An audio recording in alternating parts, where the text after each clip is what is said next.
नमस्कार दोस्तों। चलिए अपने चैप्टर को करते हैं चालू। आज का चैप्टर है अपना भाषा शिक्षण विधियाँ, ये हिंदी की शिक्षण विधियाँ। तो चलिए, भाषा शिक्षण। मानव के रूप में भाषा शिक्षण। भाषा शिक्षण मानव के रूप में हम लोग एक दूसरे के साथ जो व्यवहार करते हैं, उस व्यवहार में शारीरिक अंगों के हाव भाव, इशारे, संकेत आदि अपने आप में एक भाषा होती है, जिसके द्वारा कोई भी व्यक्ति किसी को भी समझाने का प्रयास करता है। विशेषकर हाथों से, गर्दन से, आंखों से किए जाने वाले इशारे या संकेत सबसे ज़्यादा प्रभावशाली होते हैं। भाषा केवल मनुष्य की ही नहीं होती, बल्कि अन्य प्राणियों में भी पाई जाने वाली विशेषता होती है, और सभी प्राणी अपनी अपनी भाषा से अपने अपने व्यवहार को पूरा करते हैं। तुलसीदास जी ने रामचरितमानस में लिखा है, खगु जानेऊ समझेऊ खग की भाषा। परंतु वर्तमान समय में आधुनिक विचारकों एवं विद्वानों का मानना है कि भाषा वह होती है जिसमें ध्वनि पाई जाती है और विचारों के प्रकटीकरण में सहयोग करती है। प्लेटो के अनुसार विचार हमारी आत्मा की मूक बातचीत होते हैं। जब ये होठों से बाहर निकलकर ध्वन्यात्मक रूप ले लेते हैं तो इसे ही भाषा कहते हैं। सही है, प्लेटो के अनुसार। स्वीट के अनुसार भाषा विचारों की अभिव्यक्ति का माध्यम है। भाषा विचारों की अभिव्यक्ति का माध्यम है। सुमित्रानंदन पंत के अनुसार भाषा एक प्रकार से विचारों का नादमय तंत्र, सुकुमार का भी ठीक है, ध्वनि तंत्र। भाषा एक प्रकार से विचारों का नादमय तंत्र, ध्वन्यात्मक स्वरूप एवं हृदय तंत्र की झंकार है, जिससे विचारों का आदान प्रदान होता है। तो स्वीट के अनुसार भाषा विचारों की अभिव्यक्ति का माध्यम है। सुमित्रानंद पंत के अनुसार भाषा एक प्रकार से विचारों यानी कि नाद में यानी ध्वनि तंत्र, ध्वन्यात्मक स्वरूप एवं हृदय तंत्र की झंकार है। सुमित्रानंद पंत स्वीट के अनुसार और प्लेटो के अनुसार। ठीक है, आगे चलते हैं। भाषा की विशेषताएं पढ़ते हैं, समझते हुए चलते हैं।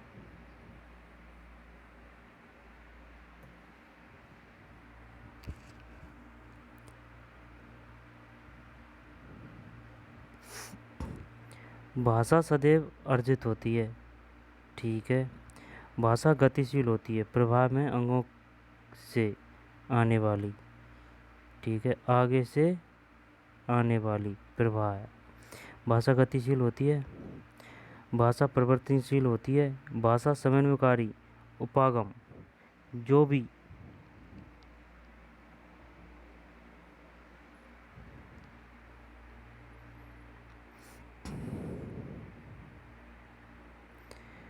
भाषा सदैव अर्जित होती है। दोबारा से देखते हैं। भाषा सदैव अर्जित होती है, भाषा की विशेषताएं ये। भाषा सदैव अर्जित होती है। भाषा गतिशील होती है। भाषा परिवर्तनशील होती है। भाषा समन्वयकारी उपागम जो भी दूसरी भाषा आती है को उसमें मिलजुल जाती है, समन्वय। भाषा वातावरण की उपज है। भाषा सामाजिक उपागम है। भाषा व्यवहार का संसाधन है। भाषा अभिव्यक्ति का माध्यम है। भाषा ध्वनियों का संकलन है। भाषा आत्मा के विचारों की अभिव्यक्ति है।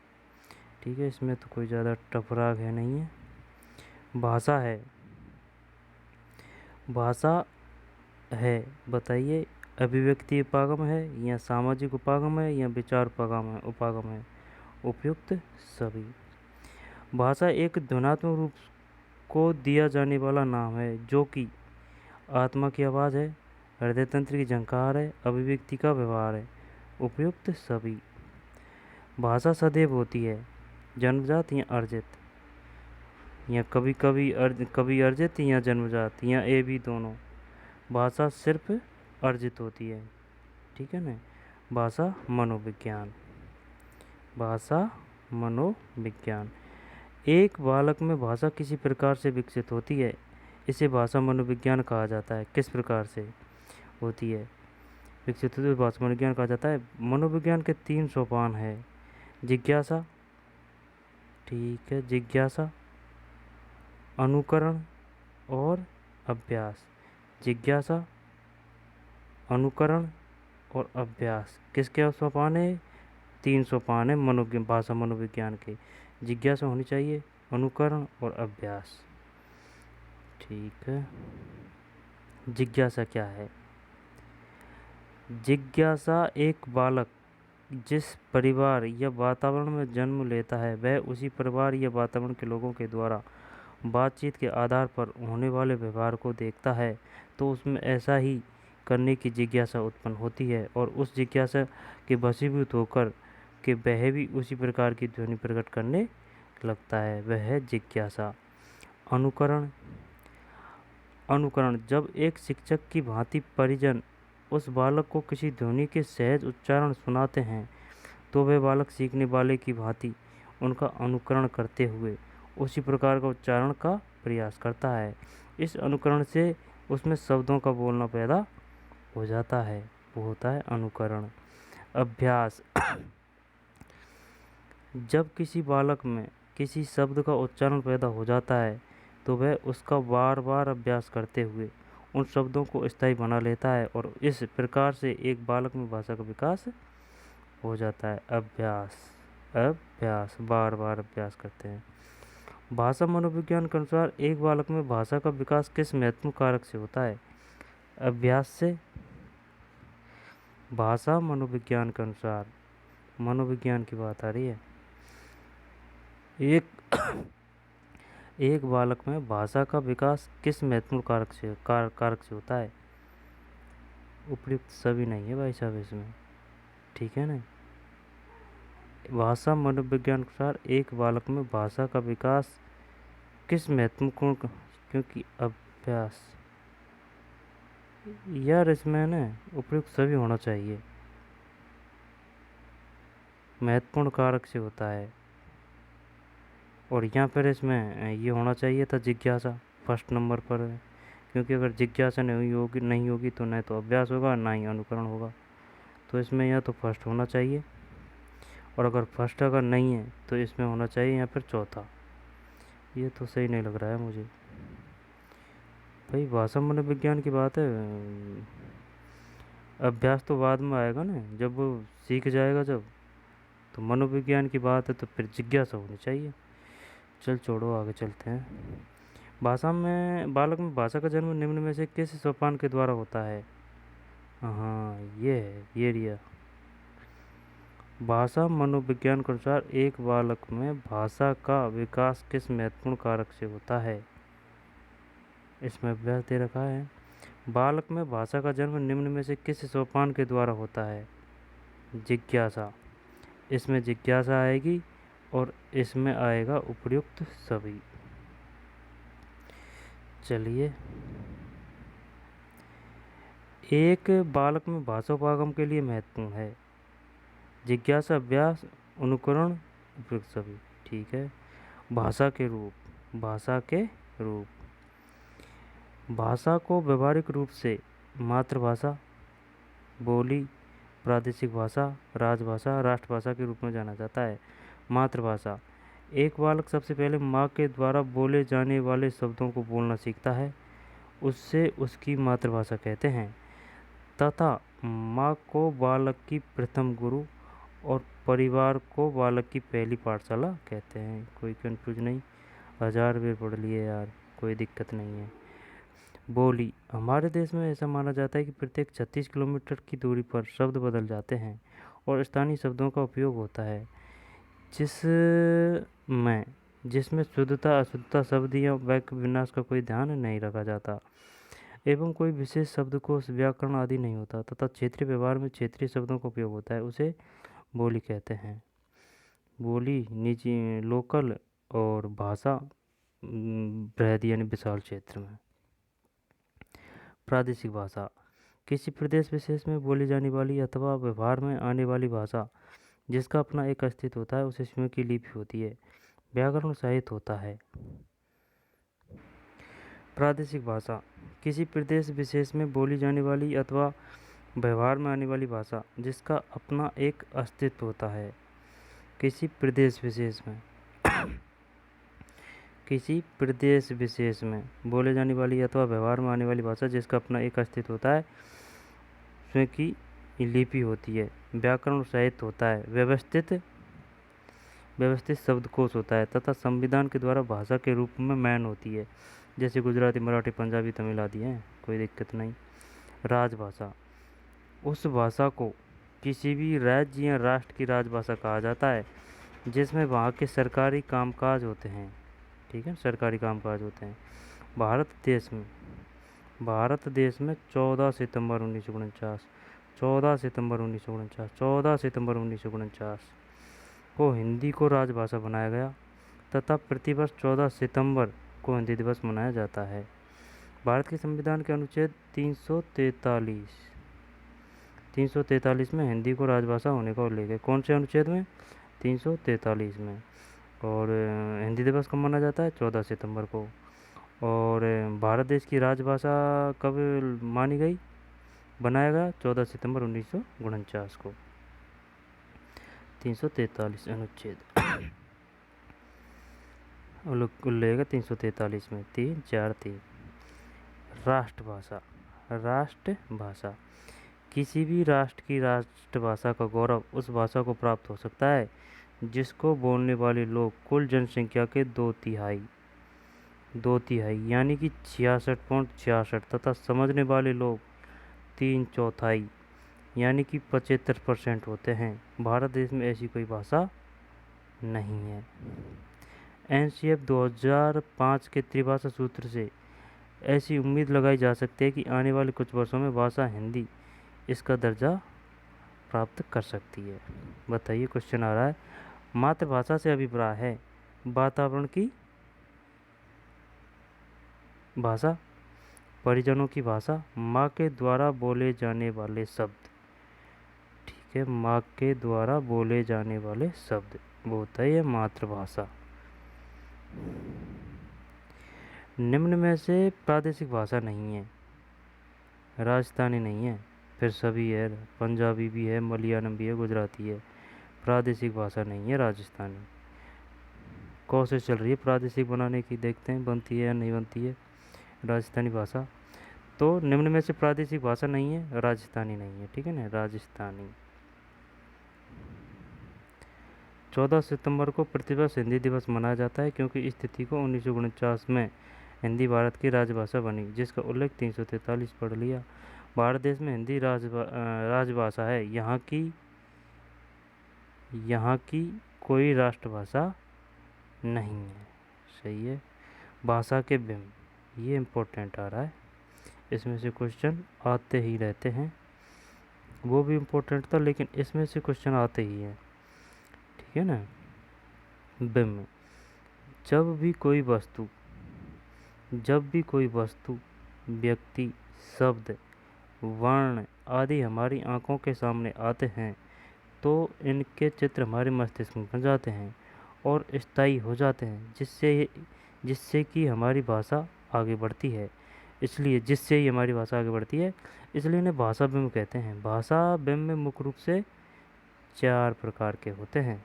दृश्य बिंब, जब कोई वस्तु, नाम से ही पता चल रहा है, दृश्य बिंब, जब भी कोई वस्तु, व्यक्ति, शब्द हमारी आंखों के सामने होते हैं तो उसी समय उनका चित्र हमारे मस्तिष्क में बन जाता है, उसे दृश्य बिंब कहते हैं। जैसे मेरे सामने से हाथी जा रहा है। ठीक, दृश्य बिंब क्लियर। श्रव्य बिंब, जब पहले कोई व्यक्ति, वस्तु आदि सामने या देखे हुए होते हैं, जिसके बाद में उनका नाम या आवाज़ सुनने मात्र से उनका चित्र हमारे मस्तिष्क में बन जाता है तो उसे श्रव्य बिंब कहलाते हैं। जैसे माँ दरवाज़ा खोलो, शायद बाहर मामा है। ठीक है ना। जब पहले कोई व्यक्ति, वस्तु आदि सामने होते हो या देखे हुए होते हैं, जिसका बाद में कभी उनका नाम या आवाज़ सुनने मात्र से उनका चित्र हमारे मस्तिष्क में बन जाता है, तो वे श्रव्य बिंब कहलाते हैं। जैसे माँ दरवाज़ा खोलो, शायद बाहर मामा है, ठीक है, तो मामा का चित्र बन गया पीछे। सिर्फ अर्थ से ही पता चल रहा है, दृश्य का दृश्य, श्रव्य का श्रव्य, अब विचार का विचार। जब कोई दृश्य या श्रव्य बिंब इस प्रकार से हमारे मस्तिष्क में बनने लगता है कि उसकी उपयोगिता महसूस होने लगती है, विचार बिंब कहलाता है। जैसे घोड़ा सफारी के काम आता है, घोड़ा सवारी के काम आता है, विचार बिंब मस्तिष्क में बनने लगता है, उसकी उपयोगिता महसूस होने लगती है। विचार बिंब पहले दृश्य, फिर श्रव्य, फिर विचार, और फिर आ रहा है भाव, लास्ट में भाव। जब हम किसी विचार बिंब को आत्मा के संपर्क से बनते हुए पाते हैं, तो उसके साथ हमारी भावनाएं जुड़ जाती है, इसलिए उसे भाव बिंब कहते हैं। जैसे गाय हमारी माता है, गाय हमारी माता है, ठीक है। हम लोग भाषा व्यवहार को निरंतर बनाए रख पाते हैं, इसके लिए सबसे महत्वपूर्ण है भाषा बिंब का बनना। मोहन मेरे सामने खड़ा है, कथन में कौन सा बिंब निर्मित हो रहा है? मोहन मेरे सामने, सामने आ रहा है तो दृश्य। कौन सा कथन अन्य से भाषा विकास के अनुसार भिन्न है? गाय दूध देती है, गांधी जी राष्ट्रपिता है, ये अलग है, ठीक है ना, इसमें कोई सा भी बिंब नहीं आ रहा है। गाय दूध देती है, अन्य भाषा विकास के अनुसार भिन्न है। गाय दूध देती है, घोड़ा घास खाता है, पुस्तक को बालक पढ़ता है, गांधी जी राष्ट्रपिता है, इसमें कोई सा भी बिंब नहीं बन रहा। हिंदी भाषा शिक्षण विधियाँ, ठीक है, इनको घोट के पी जाते हैं एकदम, क्योंकि यही शिक्षण विधि और इनमें से क्वेश्चन आते हैं। तो कौन कौन सी है? हिंदी भाषा शिक्षण विधियाँ, हिंदी भाषा शिक्षण विधियाँ, अनुकरण विधि, ध्वन्यात्मक विधि, श्रुति लेखन विधि, व्याकरण अनुवाद, रसास्वादन विधि, व्यतिरेकी विधि, भाषा संसर्ग विधि, समवाय विधि, द्विभाषीय विधि, आगमन निगमन विधि, अभिक्रमित अनुदेशन विधि, सैनिक विधि, वाचन विधि, पर्यवेक्षित विधि, साहचर्य विधि, ठीक है ना दोस्तों। इन 15 विधियों को अपन को एक भी पॉइंट नहीं छोड़ना है। चलिए, अनुकरण विधि। अनुकरण विधि, अनुकरण विधि, अनुकरण विधि के भाग है 3: लेखन अनुकरण, उच्चारण अनुकरण, रचना अनुकरण, ठीक है। लेखन, उच्चारण और रचना। लेखन अनुकरण है रूपरेखा लेखन अनुकरण, फिर स्वतंत्र लेखन अनुकरण। यानी कि लेखन अनुकरण के एक भाग है 2, कौन कौन से हैं? रूपरेखा लेखन अनुकरण और दूसरा है स्वतंत्र लेखन अनुकरण। अनुकरण विधि यानी कि अनुकरण करते हैं। जब एक बालक पहली बार भाषा सीखने की शुरुआत करता है, तो वह शिक्षक के कार्यों का अनुकरण करते हुए सीखता है। अनुकरण भी 3 प्रकार का होता है, ठीक है ना। लेखन अनुकरण, जब एक शिक्षक बालक को लिखना सिखाता है, लेखन अनुकरण की बात है, सिखाता है, तो उसके लिए वह अपने कार्यों का अनुकरण बालक से करवाता है और अनुकरण करते हुए बालक लिखना सीखता है। लेखन अनुकरण भी 2 प्रकार का होता है। लेखन अनुकरण पढ़ा था अपन ने, रूपरेखा और स्वतंत्र। आगे आइए, रूपरेखा लेखन अनुकरण। जब एक शिक्षक बालक के सामने किसी वर्ण,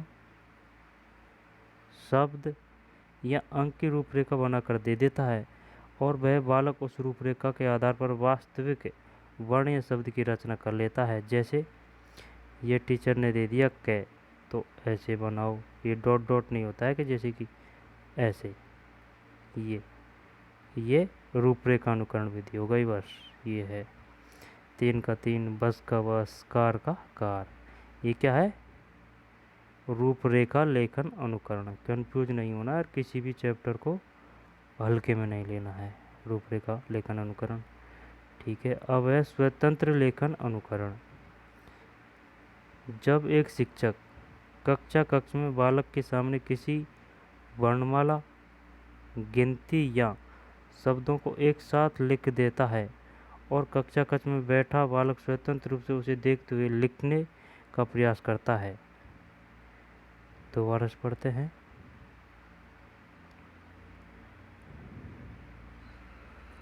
स्वतंत्र लेखन अनुकरण। जब एक शिक्षक कक्ष में बालक के सामने किसी वर्णमाला, गिनती या शब्द को एक साथ लिख देता है और कक्ष में बैठा बालक स्वतंत्र रूप से उसे देखते हुए लिखने का प्रयास करता है, जैसे कि क ख ग घ ङ ABCD, तो इसको वो उतारता है, उसे ही बोलते हैं स्वतंत्र लेखन अनुकरण। उच्चारण अनुकरण। जब बालक को लिखना आ जाता है तो उसकी अगली आवश्यकता लिखित विषय वस्तु को बोलने, उच्चारित करने की होती है। इसके लिए शिक्षक पहले स्वयं उच्चारण करता है और फिर बालक उसके साथ साथ उच्चारण करने लगते हैं। उच्चारण अनुकरण करने लगते हैं। पूर्व प्राथमिक कक्षाओं के लिए प्रत्येक विद्यालय में ऐसी अनिवार्यता होती है कि अंतिम कक्षाओं में एक बालक बोलता है और बल्कि सभी बालक उसका अनुकरण करते हैं। उच्चारण अनुकरण। ठीक है। अंग्रेजी भाषा। अंग्रेजी भाषा सिखाते समय तो इसका महत्व और भी अधिक बढ़ जाता है, क्योंकि अंग्रेजी में एक ही वर्ण का उच्चारण अन्य स्थान पर बदल जाता है। जैसे कि कट में यू का उच्चारण ऐसे, तो पुट में यू का उच्चारण ऐसे। उच्चारण विधि। यस में ये का उच्चारण ये से, तो बायोलॉजी में ये का उच्चारण ई से होता है। ठीक है ना। उच्चारण अनुकरण विधि है। अब यही एक विधि में आएगा, वो ध्वन्यात्मक विधि में। रचना अनुकरण। जब बालकों को लिखना व पढ़ना आ जाता है तो उसके बाद उन्हें विभिन्न प्रकार की रचना करना सिखाया जाता है। इसके लिए शिक्षक कोई एक रचना करके बता देता है, उसके आधार पर बालक को दूसरी रचना करनी होती है। जैसे गाय का निबंध लिखा देने के बाद उसके आधार पर घोड़े का निबंध लिखवाना। रचना अनुकरण हो गया ये, रचना अनुकरण। ठीक है, रचना अनुकरण। रचना अनुकरण अपने आप में एक दोषयुक्त अनुकरण है, क्योंकि इसके उपयोग से बालकों में मौलिक रचना विकास नहीं हो सकता। क्या बोल रहा है? रचना अनुकरण अपने आप में एक दोषयुक्त अनुकरण है, क्योंकि इसके उपयोग से बालकों में मौलिक रचना विकास नहीं हो सकता। ठीक है। ध्वन्यात्मक विधि। ध्वन्यात्मक विधि, ये अपनी दूसरी विधि आई है। जनक माइकल शेमर। माइकल शेमर कैसे याद करेंगे? ध्वन्यात्मक। अब इसमें ध्वनि की बात आ रही है ना, तो जनक माइकल, तो माइक में अपन बोलते हैं तो उससे रिलेट कर लो। माइक ध्वनि, ध्वन्यात्मक माइक। ठीक है। माइकल शेमर के अनुसार जब छोटे बालकों को समान ध्वनि वाले कुछ शब्द लिखकर दे दिए जाते हैं और फिर उन शब्दों के अनुसार बालकों से नए शब्दों की रचना करवाते हैं, तो बालक रुचिकर तरीके से बहुत सारे नए शब्द बना लेता है। जैसे ध्वन्यात्मक विधि की बात है, जनक है माइकल शेमर। कैसे याद करेंगे? ध्वनि अपन बोलते हैं माइक में, तो माइक से ध्वन्यात्मक। कल, चल, बल, काम, धाम, नाम, यह ध्वन्यात्मक विधि है। एक जैसे शब्दों का उच्चारण होता है। इस विधि का उपयोग उस समय भी किया जाता है जब किसी भक्तिकालीन कवि जैसे कि मीरा, रसखान, सूरदास, तुलसी, रहीम, कबीर की रचनाओं को पढ़ना होता है, क्योंकि इन रचनाओं में भी प्रथम पंक्ति को अंतिम पंक्ति को समान ध्वनि शब्दों से जोड़ा होता है। इसमें गुण, ठीक है ना, इसके गुण देख लीजिए अब। मनोवैज्ञानिक विधि है, ठीक है साहब। कौन सी? ध्वन्यात्मक। ये क्वेश्चन भी आता है, मनोवैज्ञानिक विधि कौन सी है और मनोवैज्ञानिक विधि कौन सी है। तो ध्वन्यात्मक वाली जिसका प्रतिपादन किसने किया था? माइक ने। तो क्या है ये? मनोवैज्ञानिक विधि। इसके द्वारा बालक रुचिकर तरीके से समान ध्वनि वाले बहुत सारे शब्दों की रचना कर पाता है। भक्तिकालीन रचनाओं के शिक्षण को रोचक बनाती है। दोष क्या है? Negative point. कई बार बालक निर्थक यानी बिना अर्थ वाले शब्दों का निर्माण कर लेते हैं। समय अधिक खर्च होता है। चल ठीक है, ध्वन्यात्मक विधि गई। अब आती है श्रुति लेखन विधि, ठीक है ना। श्रुति। चलिए पढ़ते हैं। भाषा शिक्षण में जब एक शिक्षक सभी बालकों को शुद्ध शब्द लेखन सिखाने का प्रयास करता है, तो इसके लिए वह पाठ के किसी अंश या 20 कठिन शब्दों का चुनाव करता है तथा स्वयं उन शब्दों को शुद्ध रूप से उच्चारित करता है एवं बालक सुनने के स्थान पर शुद्ध रूप से लिखने का प्रयास करते हैं। इसके बाद शिक्षक स्वयं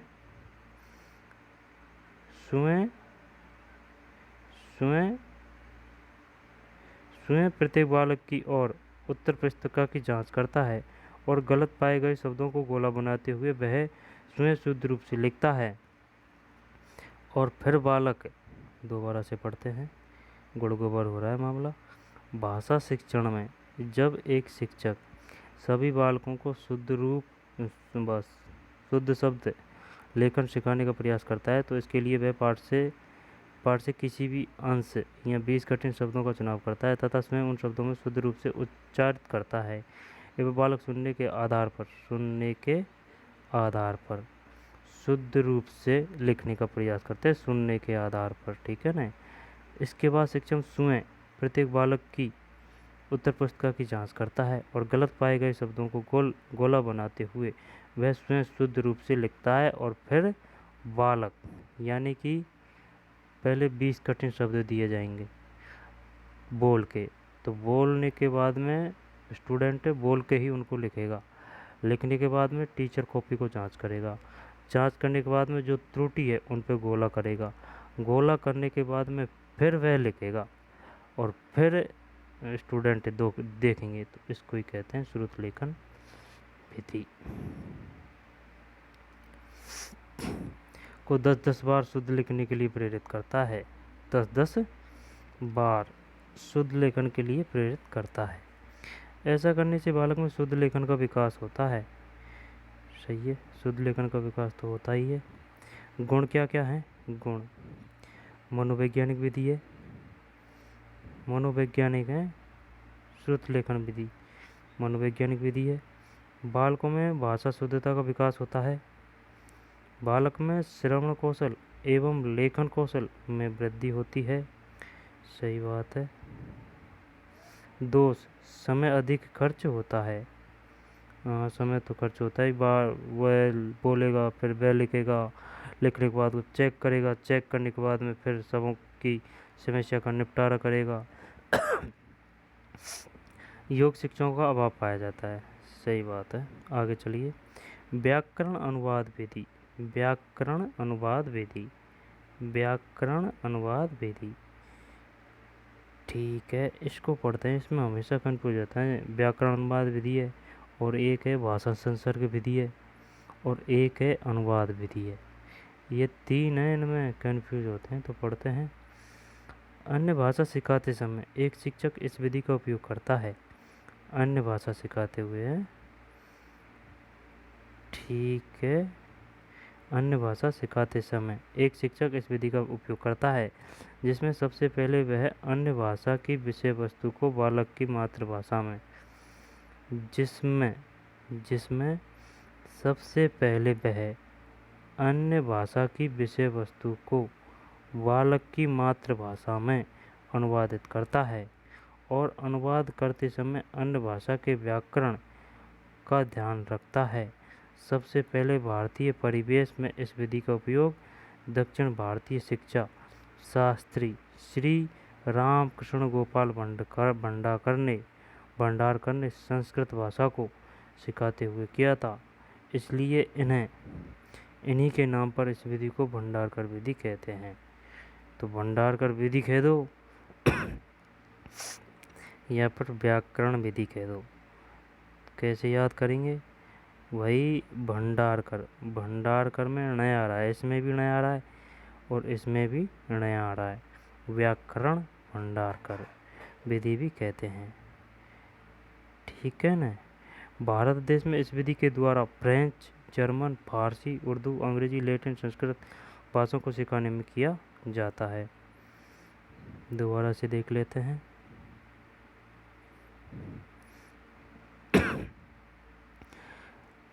अन्य भाषा सिखाते समय एक शिक्षक इस विधि का उपयोग करता है अन्य भाषा सिखाते समय, जिसमें सबसे पहले वह अन्य भाषा की विषय वस्तु को बालक की मातृभाषा में अनुवादित करता है और अनुवाद करते समय अन्य भाषा के व्याकरण का ध्यान रखता है। सबसे पहले भारतीय परिवेश में इस विधि का उपयोग दक्षिण भारतीय शिक्षा शास्त्री। ठीक है, व्याकरण अनुवाद विधि। आगे चलते हैं। हो गई है तो व्याकरण अनुवाद विधि। तो व्याकरण अनुवाद विधि प्रतिपादक कौन थे? श्री रामकृष्ण गोपाल भंडारकर, संस्कृत भाषा को। व्याकरण भंडारकर, व्याकरण भंडारकर। रसास्वादन विधि यानी कि उपसंहार विधि, रसास्वादन विधि, उपसंहार विधि, उपसंहार विधि, उपसंहार विधि, उपसंहार विधि। भाषा शिक्षण में जब एक शिक्षक किसी पद्य पाठ, ये तो नाम से ही पता चल रहा है रसास्वादन विधि यहाँ पर, लेकिन ये है ना ये दूसरा नाम, इससे मामला गोल हो जाएगा। उपसंहार विधि भी कहा जाता है इसे, उपसंहार विधि। भाषा शिक्षण में जब एक शिक्षक किसी पद्य पाठ यानी कविता को पढ़ाता है तो वह सबसे पहले उस कविता के शब्दों का अर्थ बतलाता है और फिर उसके बाद उसके भावों को स्पष्ट करता है। दोबारा भाषा शिक्षण में जब एक शिक्षक किसी पद्य पाठ कविता को पढ़ाता है तो वह सबसे पहले उस कविता के शब्दों का अर्थ बतलाता है। अर्थ बतलाएगा भाई, ठीक है। सबसे पहले उस कविता के शब्दों का अर्थ बतलाता है, अर्थ बतला दिया और फिर उसके बाद उसके भावों को स्पष्ट करता है। ठीक है, यानी कि अर्थ बता दिया, फिर भावों को स्पष्ट कर दिया तथा अंत में कविता के तरीके से गाकर सुनाता है। तब सभी बालक भी शिक्षक का अनुकरण करते हैं और कविता को गाने लगते हैं, जिससे कक्ष का वातावरण कविता में हो जाता है और कविता के असली रस की अनुभूति होती है। इसलिए इस विधि को रसास्वादन विधि कहते हैं। शानदार, ठीक है ना। तो पहले क्या किया जाएगा? कविता को पढ़ता है, सबसे पहले उस कविता के सब कविता को पढ़ता है तो वह सबसे पहले उस कविता के शब्दों का अर्थ बतलाता है, फिर उसके बाद उसके भावों को स्पष्ट करता है, अंत में कविता के तरीके से गाकर सुनाता है। तो पढ़ता है, जब पढ़ने में वे शब्दों का अर्थ बताता है, उसके भावों को स्पष्ट करता है, फिर तरीके से गाकर सुनाता है, तब सभी बालक सामूहिक वाचन करते हैं। हाँ, ठीक है। रसास्वादन विधि कविता पाठ पढ़ाते समय इसका उपयोग सबसे अंत में होने के कारण इसे उपसंहार विधि भी कहते हैं। ठीक है, उपसंहार विधि भी कहते हैं भाई साहब कविता पाठ पढ़ाते समय। रसास्वादन तो हो जाएगा, लेकिन ये उपसंहार से मामला गोल हो रहा है, तो सबसे अंत में होने के कारण इसे उपसंहार विधि भी कहते हैं। ठीक है, अब आ रही है अगली अपनी व्यतिरेक विधि। इसका तो सीधा सट्ट जुगाड़ है भाई साहब व्यतिरेक विधि को याद करने का, इसमें तैयार है। व्यतिरेक, व्यतिरेक तुलना, तुलना तय ये काम करती है। व्यतिरेक विधि तुलना का काम करती है। बस अपना खेल खत्म है। भाषा शिक्षण में जब एक शिक्षक दो भाषाओं को एक साथ स्पष्ट करने का प्रयास करता है तो वह उन दोनों भाषाओं की तुलनात्मक रूप से सिखाते समय उनकी समानता और असमानता को स्पष्ट करने का प्रयास करता है। जैसे अंग्रेजी विषय भाषा को सिखाते समय जब शिक्षक हिंदी का सहयोग लेता है तो वह उन दोनों भाषाओं में पाए जाने वाली संज्ञा, सर्वनाम, विशेषण, क्रिया समान प्रकार से पाए जाते हैं, जबकि जहाँ अंग्रेजी में सहायक क्रियाओं का उपयोग होता है उस प्रकार से हिंदी में नहीं होता। इस प्रकार से बालक को अन्य भाषा सिखाते समय इस विधि का उपयोग होता है। ठीक है, तुलना की जाती है विधि में, ठीक है ना, जैसे कि इंग्लिश की हिंदी में, संस्कृत में बताते कि भाई इसको संस्कृत में ये बोलते हैं, इसको हिंदी में ये बोलते हैं, और फिर तुलना करते हुए पढ़ाया जाता है। व्यतिरेक तुलना। बस भाषा संसर्ग विधि, अब ये टफ विधि है, ये 2-4 विधि है। जैसे कि अनुवाद विधि तो अनुवाद ही है, उसमें तो कोई दिक्कत नहीं है, लेकिन एक है भाषा संसर्ग विधि, है ना, और भाषा संसर्ग, और एक ये व्याकरण वाली, है ना, और एक और आ जाएगी यार, पढ़ी तो यही बाल में भूल गए यार। रसास्वादन विधि में कोई नहीं, व्याकरण अनुवाद विधि, ठीक है ना, व्याकरण अनुवाद विधि। हाँ,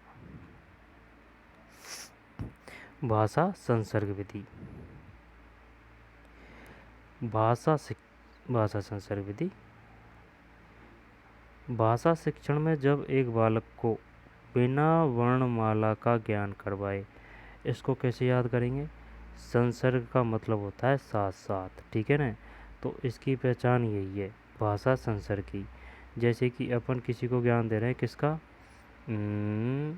हिंदी ग्रामर का दे रहे हैं, ठीक है ना, तो अपन उसको यहाँ जैसे कि नियम नहीं बताएंगे कि भाई चल संज्ञा इसे कहते हैं, सर्वनाम इसे कहते हैं, विशेषण इसे कहते हैं, नहीं, अपन उसको हिंदी की जितनी भी है पाठ्य पुस्तक, ठीक है ना, वो दे देंगे, और भाई पढ़ तू अब, जब वह उसके हिसाब से ही पढ़ता है हैं। और या फिर जैसे कि इंग्लिश को पढ़ा रहे हैं, तो इंग्लिश में जैसे कि इंग्लिश पढ़ा रहे हैं तो इंग्लिश में हिंदी शब्द आया या फिर हिंदी में इंग्लिश शब्द आया, तो उसको बता दिया कि भाई इसका अर्थ ये होता है, इसका अर्थ ये होता है, यानी कि जहाँ चैप्टर आया वहीं चालू हो गए।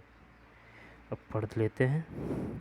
भाषा शिक्षण में जब एक बालक को बिना वर्णमाला का ज्ञान करवाए, जब शब्दों का ज्ञान दिया जाता है और कम से कम समय में बालक को पुस्तक पढ़ना सिखा दिया जाता है, तो ये भाषा संसर्ग विधि होती है, ठीक है ना। जैसे कि संस्कृत सिखाइए तो संस्कृत का नियम कायदा नहीं बताया, डायरेक्ट संस्कृत की किताब दे दी, जब बालक उसमें चित्रों को देखता है, उनको ऐसे करता है, तो फिर सीखता ही है कुछ नॉलेज वॉलेज, देखता है तो देखने से समझने से ऐसे होता है।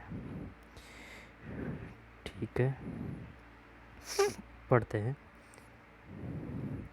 भाषा शिक्षण में जब एक बालक को बिना वर्णमाला का ज्ञान करवाए, जब शब्दों का ज्ञान दिया जाता है और कम से कम समय में बालक को पुस्तक पढ़ना सिखा दिया जाता है, तो यह भाषा संसर्ग विधि होती है। सर्वप्रथम 1992 में जुम्बिश परियोजना के माध्यम से भारत देश में भाषा संसर्ग विधि का प्रचलन शुरू हुआ। जुम्बिश परियोजना प्रचलन शुरू हुआ, और वर्तमान में एक बालक कम से कम समय में पढ़ना लिखना सीख जाता है। गुण क्या है? गुण, बालक में शब्द ज्ञान शीघ्रता से पैदा हो जाता है, बालक कम समय में पुस्तक पढ़ने लग जाता है। दोष क्या है? जब इस विधि का उपयोग करने से वर्णमाला का ज्ञान विकसित नहीं हो पाता, बालक में व्याकरणीय अशुद्धता पैदा हो जाती है। कौन सी विधि सबसे प्राथमिक भाषा उपगम कहलाती है? प्राथमिक भाषा उपगम कहलाती है। प्राथमिक है अनुकरण विधि। कौन सा अनुकरण विधेयात्मकता के लिए अनुचित व्यवहार है? रचना अनुकरण, जबकि रूपरेखा अनुकरण सही है, लेखन अनुकरण सही है, उच्चारण अनुकरण सही है। विधायकता के लिए, अनुकरण के लिए है ना भाई, कौन सा अनुकरण? विधायकता, विधायकता के लिए अनुचित व्यवहार है, ये है। ठीक है, आगे चलो। निम्न में से कौन सा भाषा शिक्षण उपागम अन्य भाषा शिक्षण से तुलनात्मक अध्ययन पर बल देता है? ये तो तुलनात्मक बताई दी व्यतिरेक। किसी विधि का उपयोग करते समय एक बालक को व्याकरण का ज्ञान ठीक प्रकार से नहीं हो पाता, भाषा संसर्ग का। ठीक है, भाषा संसर्ग का। भाषा संसर्ग ऐसे ही है जैसे कि सामाजिक ज्ञान में अपन कोई पाठ पढ़ रहे हैं और कोई बिंदु आ गया, जैसे कि अजान शत्रु, तो बस उसके बारे में बताने लगे कि भाई ये अजान शत्रु की है ये। और देख लेंगे फिर से इनको दोबारा से, जो जो पहचान है। एक शिक्षक अपने बालकों को पायोजी मैंने नामक पाठ पढ़ाते समय संभवतः किस उपगागम को उपयोग में लाएगा? ध्वन्यात्मक है, तो कोई दिक्कत नहीं है।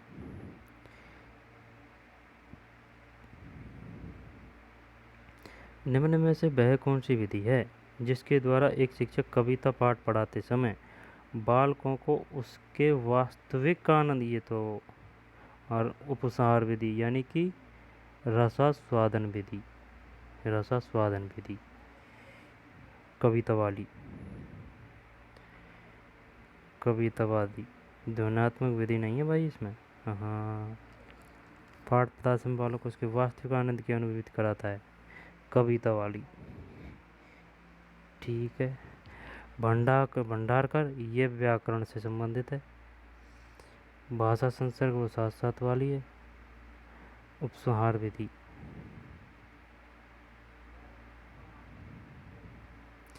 किस विधि को पूर्व प्राथमिक कक्षाओं के लिए प्रभावशाली नहीं मान सकते? नहीं मान सकते व्याकरण अनुवाद को।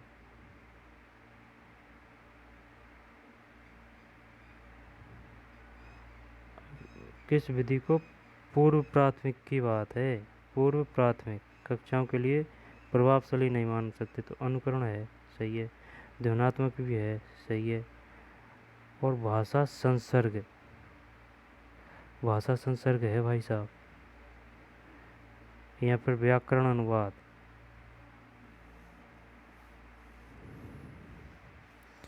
मामला गोल है यार, इसमें क्या बताएं। पूर्व प्राथमिक की बात है ये, जब पूर्व प्राथमिक है तो व्याकरण अनुवाद, व्याकरण अनुवाद जैसे कि अनुवाद करते हैं वो है। और भाषा संसर्ग विधि पढ़ाते हैं, जो आया जो चैप्टर वो भाषा संसर्ग साथ साथ में, तो इसमें व्याकरण है। हाँ, चलो आगे चलते हैं। कौन सी विधि अन्य से भिन्न है? कौन सी विधि अन्य से भिन्न है? बताते हैं कौन सी विधि अन्य से भिन्न है।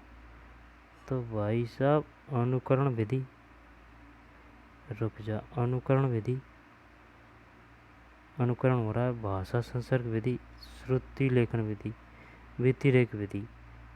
भाई इसमें अभी भिन्न किस आधार पे बता रहा है?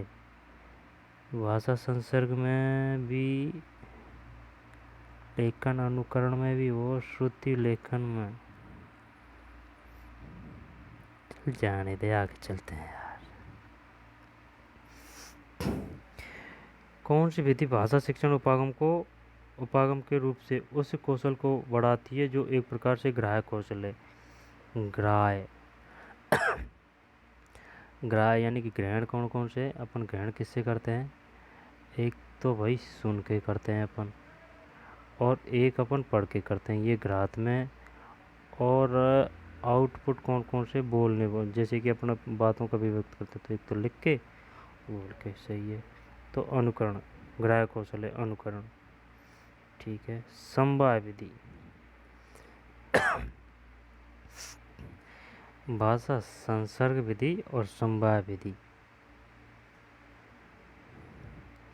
समवाय विधि, ठीक है ना। समवाय से अभिप्राय उस शिक्षा व्यवस्था से जिसमें एक बालक को अपने सामाजिक, धार्मिक, आर्थिक, व्यावसायिक एवं औद्योगिक क्षेत्रों को सम्मिलित करते हुए शिक्षा प्रदान की जाती है, जिससे एक बालक शिक्षा प्राप्ति के बाद उस दिशा में प्रगति कर सके जिसके लिए वह अपने सामाजिक जीवन और सामाजिक व्यवहारों को समझते हुए समायोजित संतुलित जीवन आधार प्राप्त कर सके। सबसे पहले इस प्रकार का विचार 19वीं सदी में फ्रोवेल के द्वारा दिया गया, जिन्होंने कहा था बालक को जीवन केंद्रित शिक्षा दी जानी चाहिए। अगला पॉइंट भाई साहब, फ्रोवेल ने क्या कहा था? जीवन केंद्रित शिक्षा। फ्रोवेल, जीवन केंद्रित शिक्षा दी जानी चाहिए। 20वीं शताब्दी के प्रारंभ में अमेरिकी विद्वान जॉन डीवी ने सामाजिकरण की शिक्षा का सामंजस्यीकरण की शिक्षा का विचार दिया, जिनके अनुसार एक बालक की शिक्षा का उद्देश्य उसको सामाजिक वातावरण में संतुलित बनाए रखने से संबंधित हो। उपयुक्त विचारों से प्रभावित होकर थॉर्नडाइक, स्किनर, गेट्स आदि ने, धुरंधरों के नाम आ गए भाई, थॉर्नडाइक, स्किनर, गेट्स आदि ने समवाय का विचार दिया, जिनके अनुसार तत्कालीन वातावरण को अथवा सामाजिक परिस्थितियों को ध्यान में रखते हुए शिक्षा व्यवस्था हो। उपयुक्त विचारों का प्रभाव भारतीय दार्शनिक गांधी जी पर आया, जिन्होंने 1937 में बुनियादी शिक्षा की अवधारणा दी। उन्होंने अपने अभिन्न मित्र डॉक्टर जाकिर हुसैन को वर्धा में रहते हुए इस अवधारणा को आगे बढ़ाने के लिए कार्य दिया। किसको दिया? जाकिर हुसैन। समिति का नाम था जाकिर हुसैन समिति बढ़ाने के लिए कार्य सौंपा, जहां उन्होंने 1937 से 1939 के बीच कार्य करते हुए इस अवधारणा को भारतीय शिक्षा में समाहित किया। समवाय विधि। बुनियादी शिक्षा की अवधारणा गांधी जी के द्वारा। समवाय एक प्रकार से शिक्षा के संपूर्ण वातावरणीय ज्ञान। कौन सा कथन एक सम्मिलित नहीं है? सम्मिलित है, उनको देख लेते हैं।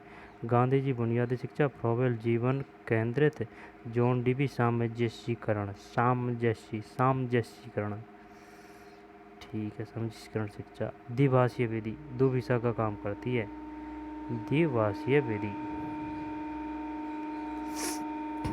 द्विभाषीय विधि भाषा शिक्षण की यह एक नवाचारी विधि है, जिसके अनुसार ऐसा माना जाता है कि यदि एक बालक को नवीन भाषा सिखाते समय उसके शब्द और वाक्य अलग अलग सिखाने के स्थान पर दो भाषाओं को सम्मिलित करते हुए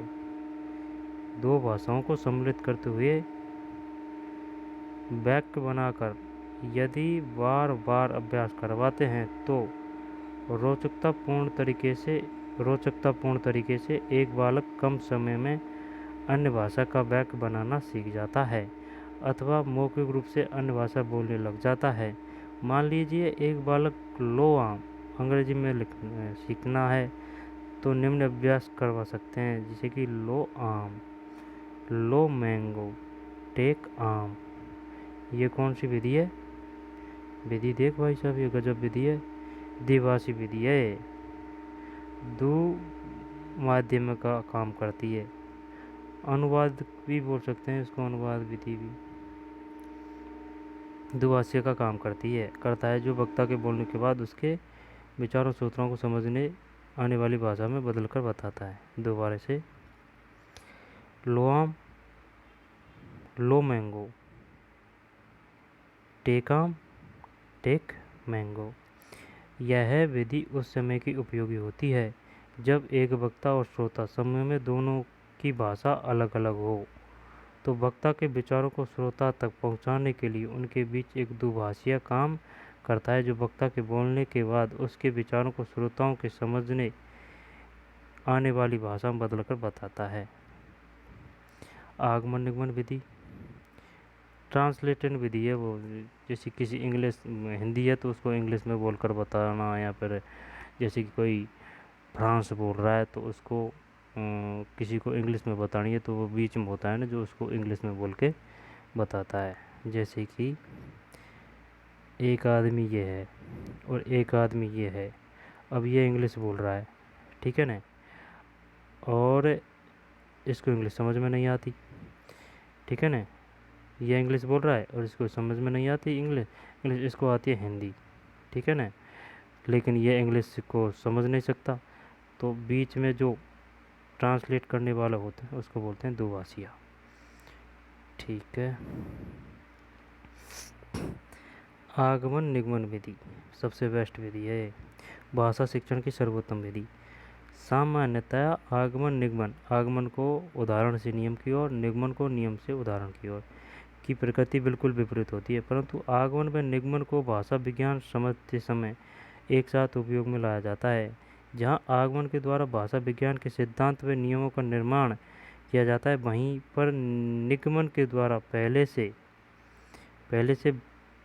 बन चुके नियम व सिद्धांतों को उपयोग में लेते हैं। आगमन व्युपागम है जो एक लंबे समय के बाद निष्कर्ष तक पहुंचता है, और वहीं पर निगमन एक ऐसा विचार है जो न्यूनतम समय में परिणाम का प्रदान करता है। जैसे कि आगमन विधि का मतलब है उदाहरण, किसी चीज़ का अपन ने उदाहरण दिए 10-5, फिर वह बात समझ में आएगी, ठीक है ना। तो ये हो गई आगमन विधि। और किसी का अपन ने सूत्र दिया उसको कि भाई ये सूत्र है, तो उससे कितने भी क्वेश्चन हैं वो सॉल्व हो जाएंगे। तो ये क्या हो रही है, ये निगमन विधि है, नियम से उदाहरण। आगमन उदाहरण, जब एक शिक्षक किसी उदाहरण के सहयोग से विषय वस्तु को स्पष्ट करते हुए किसी नियम तक पहुंचता है तो वह सकारात्मक सूत्रों का सहयोग लेता है। इसे ही आगमन उपागम कहते हैं। इसके उपागम ये हैं, कौन कौन से हैं याद कर लेते हैं। इसके कर लेते हैं उदाहरण, उदाहरण के याद हो गए, आगमन के तो निगमन के ऑटोमेटिक, क्योंकि विलोम विपरीत है, दोनों सेम टू सेम वही है, बस उनको चेंज कर दो। ज्ञात से अज्ञात, ज्ञात से अज्ञात। उदाहरण ज्ञात से अज्ञात होते हैं, सही है, ज्ञात से अज्ञात की ओर। और उदाहरण विशिष्ट से सामान्य की ओर होते हैं, विशिष्ट से सामान्य की ओर होते हैं, सही है। स्थूल से सूक्ष्म की ओर होते हैं, सही है। और विश्लेषण से संश्लेषण की ओर होते हैं, ठीक है। सूत्रों का उपयोग किया जाता है। आगमन भाषा विज्ञान की महत्वपूर्ण विधि होती है। आगमन के गुण, मनोवैज्ञानिक विधि है, स्थायी ज्ञान प्रदान करती है, बालकों में तर्क व चिंतन का विकास करती है, समय से समाधान के गुणों का विकास करती है। प्रारंभिक कक्षाएं बालकों के लिए विशेष रुचिकर है। दोष क्या है, समय अधिक खर्च होता है, ठीक है, समय अधिक खर्च होता है। पाठ्यक्रम समय पर पूरा नहीं होता। प्रतिभाशाली बालकों एवं उच्च कक्षा के बालकों में नीरसता पैदा होती है। प्रतिभाशाली बालकों एवं उच्च कक्षा के बालकों में,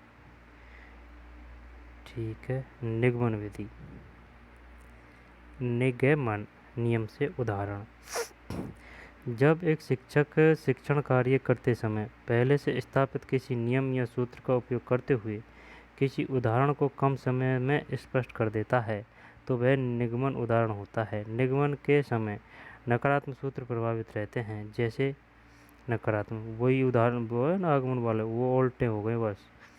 अज्ञात से ज्ञात, सामान्य से विशिष्ट, सूक्ष्म से स्थूल, संश्लेषण से विश्लेषण। लेकिन इनमें से क्वेश्चन आएगा हमेशा, और एक पूछेगा ये बताइए कौन सी विधि का है। अब ये गजब लग रहा है लेकिन ये नेगेटिव है, सामान्य से विशिष्ट, ये नेगेटिव है। लग तो सही रहा है लेकिन ये नेगेटिव है। सामान्य से विशिष्ट, सूक्ष्म से स्थूल, ठीक है ना।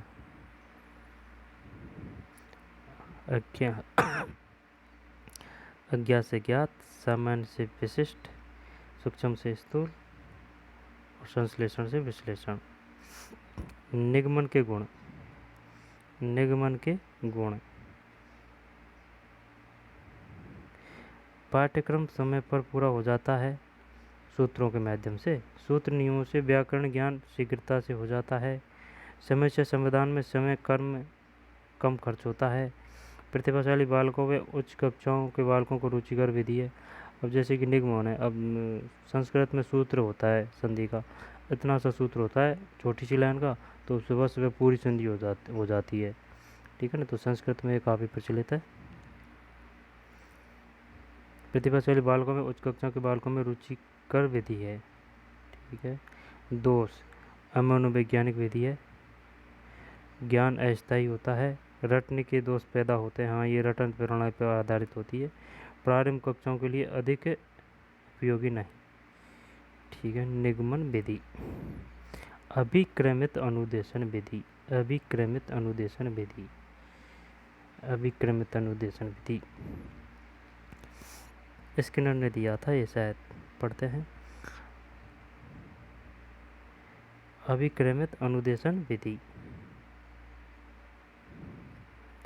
अभिक्रमित अनुदेशन का अर्थ विषय वस्तु को छोटे छोटे भागों में, अंशों में विभाजित करते हुए विद्यार्थी के समक्ष प्रस्तुत करना और फिर उस विद्यार्थी के द्वारा उस विषय वस्तु को स्वप्रेरणा एवं स्व अनुदेशन में सीखने का प्रयास करना अभिक्रमित अनुदेशन होता है। यानी कि क्रम से, जैसे कि कोई सॉफ्टवेयर नहीं होता है कि भाई जैसे कि ये पार्ट तूने कंप्लीट किया तो फिर अगले चैप्टर पे जाएगा, अगले को किया तो फिर अगले पे जाएगा।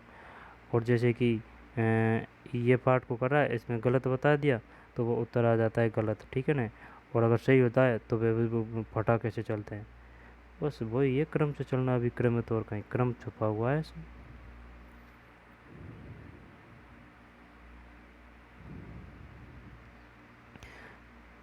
सर्वप्रथम इस प्रकार का विचार ईसा पूर्व 5वीं सदी में सुकरात के द्वारा दिया गया था, सुकरात, तथा इसी प्रकार विचार 20वीं सदी के प्रारंभ में थॉर्नडाइक ने दिया।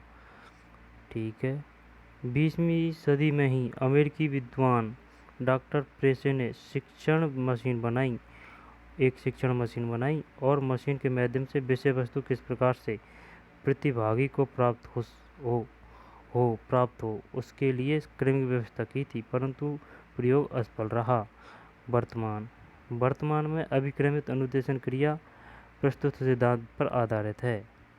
वर्तमान में अभिक्रमित अनुदेशन क्रिया प्रस्तुत सिद्धांत पर आधारित है, जो B.F. स्किनर, कैसे याद करेंगे, अभिक्रमित स्किनर, अभिक्रमित रह आ रहा है ना उसमें भी और इसमें भी रह आ रहा है। B.F. स्किनर ने अपने मित्र हॉलैंड के साथ मिलकर सबसे पहले रेखीय अनुदेशन दिया। वर्तमान समय में 4 प्रकार के रेखीय अनुदेशन प्रचलित है। ठीक है, स्किनर की बात है रही है। स्किनर का दोस्त कौन था, हॉलैंड। B.F. स्किनर वर्तमान में क्रिया प्रस्तुत अनुबंधन पर आधारित है। ठीक है, 4 ये है। रेखीय अभिक्रमित अनुदेशन 1954, स्किनर व हॉलैंड। ठीक है। शाखीय अभिक्रमित अनुदेशन नॉर्मन क्राउडर। ठीक है। गणितीय अभिक्रमित अनुदेशन गिलबर्ट। कंप्यूटरीकृत अभिक्रमित अनुदेशन लॉरेंस। यह भी पूछा जाता है, बताइए रेखीय अभिक्रमित विधि से कौन संबंधित है, तो रेखीय से स्किनर और हॉलैंड है। और ये शाखी में शाख आ रहा है ना, शाख पर कोआ, तो नॉर्मन क्राउडर, इसमें क्राउडर छुपा हुआ है, तो शाखीय क्राउडर ने। गणितीय गिलबर्ट और कंप्यूटरीकृत अभिक्रमित अनुदेशन लॉरेंस। रेखीय अभिक्रमित अनुदेशन 1954, स्किनर हॉलैंड। शाखीय नॉर्मन क्राउडर अनुदेशन। गणितीय अभिक्रमित अनुदेशन गिलबर्ट। कंप्यूटर अभिक्रमित अनुदेशन लॉरेंस। ठीक है ना। गणितीय अभिक्रमित गिलबर्ट, गया राय। और शाख में शाख पे कोआ बैठता है, तो कोआ को अपन बोलते हैं क्राउ। ठीक है ना, तो शाखी से क्राउ, गणित से गिलबर्ट और कंप्यूटर लॉरेंस हो गया, और रेखीय का स्किनर। ठीक है, आगे चलते हैं। भारत में 1966 ईस्वी से शुरुआत रेखीय अभिक्रमित अनुदेशन। 1954 ईस्वी में B.F. Skinner plus Holland. इस अभिक्रमित अनुदेशन में प्रतिभागी के पास जो विषय वस्तु भेजी जाती है वह छोटे छोटे अंशों या भागों में क्रमशः एक के बाद एक भेजी जाती है, इसलिए सतत रूप से जाने के बाद एक रेखा जैसी आकृति बन जाती है, जैसे कि फ्रेम फर्स्ट से फ्रेम 2 से 3 से 4 रेखी है। संकेत फ्रेम विषय वस्तु के अंश। इस अनुदेशन में मूल्यांकन की व्यवस्था का अभाव है, इसलिए यह अधिक सफल नहीं माना जाता। मूल्यांकन व्यवस्था का अभाव है इसमें, मूल्यांकन व्यवस्था का अभाव। ठीक है। सांख्यिकीय अभिक्रमित अनुदेशन, क्राउडर वाली नॉर्मन क्राउडर 1960।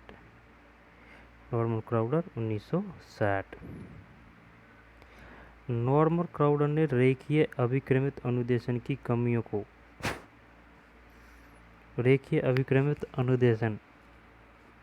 कमियों को दूर करते हुए सांख्यिकीय अभिक्रमित अनुदेशन प्रस्तुत किया। जहां रेखीय अभिक्रमित अनुदेशन में मूल्यांकन का अभाव था, ठीक है ना, मूल्यांकन का अभाव था, वहीं पर सांख्यिकीय अभिक्रमित अनुदेशन में मूल्यांकन की विशेषता पैदा की गई और इस कारण इसमें विभिन्न प्रकार से शाखाओं का निर्माण हुआ और इसका आरेख निम्न प्रकार से बना, जैसे कि ये फ्रेम 1 से फ्रेम ऐसे इससे ये गया, फिर इससे ये गया, फिर इससे ऐसे चल जाता है सांख्यिकीय में। संकेत फ्रेम 1 2 3 विषय वस्तु, frame 1A 2A 3A प्रश्नमाला, V2 V3 उत्तरमाला। विषय वस्तु फ्रेम 1 विषय वस्तु, फ्रेम 2 प्रश्नमाला यानी कि 1 2 3 फ्रेम विषय वस्तु प्रश्नमाला उत्तरमाला। इस अनुदेशन में एक बालक प्रतिभागी अपने आप का मूल्यांकन कर पाता है, जिससे वह भविष्य में होने वाली अधिगम की दिशा में और अधिक सकारात्मक होता है। अभिक्रमित अनुदेशन के गुण। यह मनोवैज्ञानिक विधि है, मनोवैज्ञानिक है भाई, दूरस्थ शिक्षा के लिए विशेष उपयोगी है। अभिक्रमित यही है, जैसे अपन मोबाइल में नहीं करते हैं क्या, जो ABCD क्वेश्चन होते हैं वो मॉक क्वेश्चन होते हैं, जैसे कि भाई इसको किया, ये पार्ट को आप कर दोगे तो फिर अगले के पहुँचेगा, अगले को कर दोगे तो फिर अगले पे पहुँचोगे। और पार्ट को जब करते हैं अपन तो जैसे कि गलत क्वेश्चन होता है तो रेड कलर बताता है और सही होते ही वो पटाखे से चलते हैं। बस वही है अभिक्रमित अनुदेशन विधि, और क्या है, क्रम से।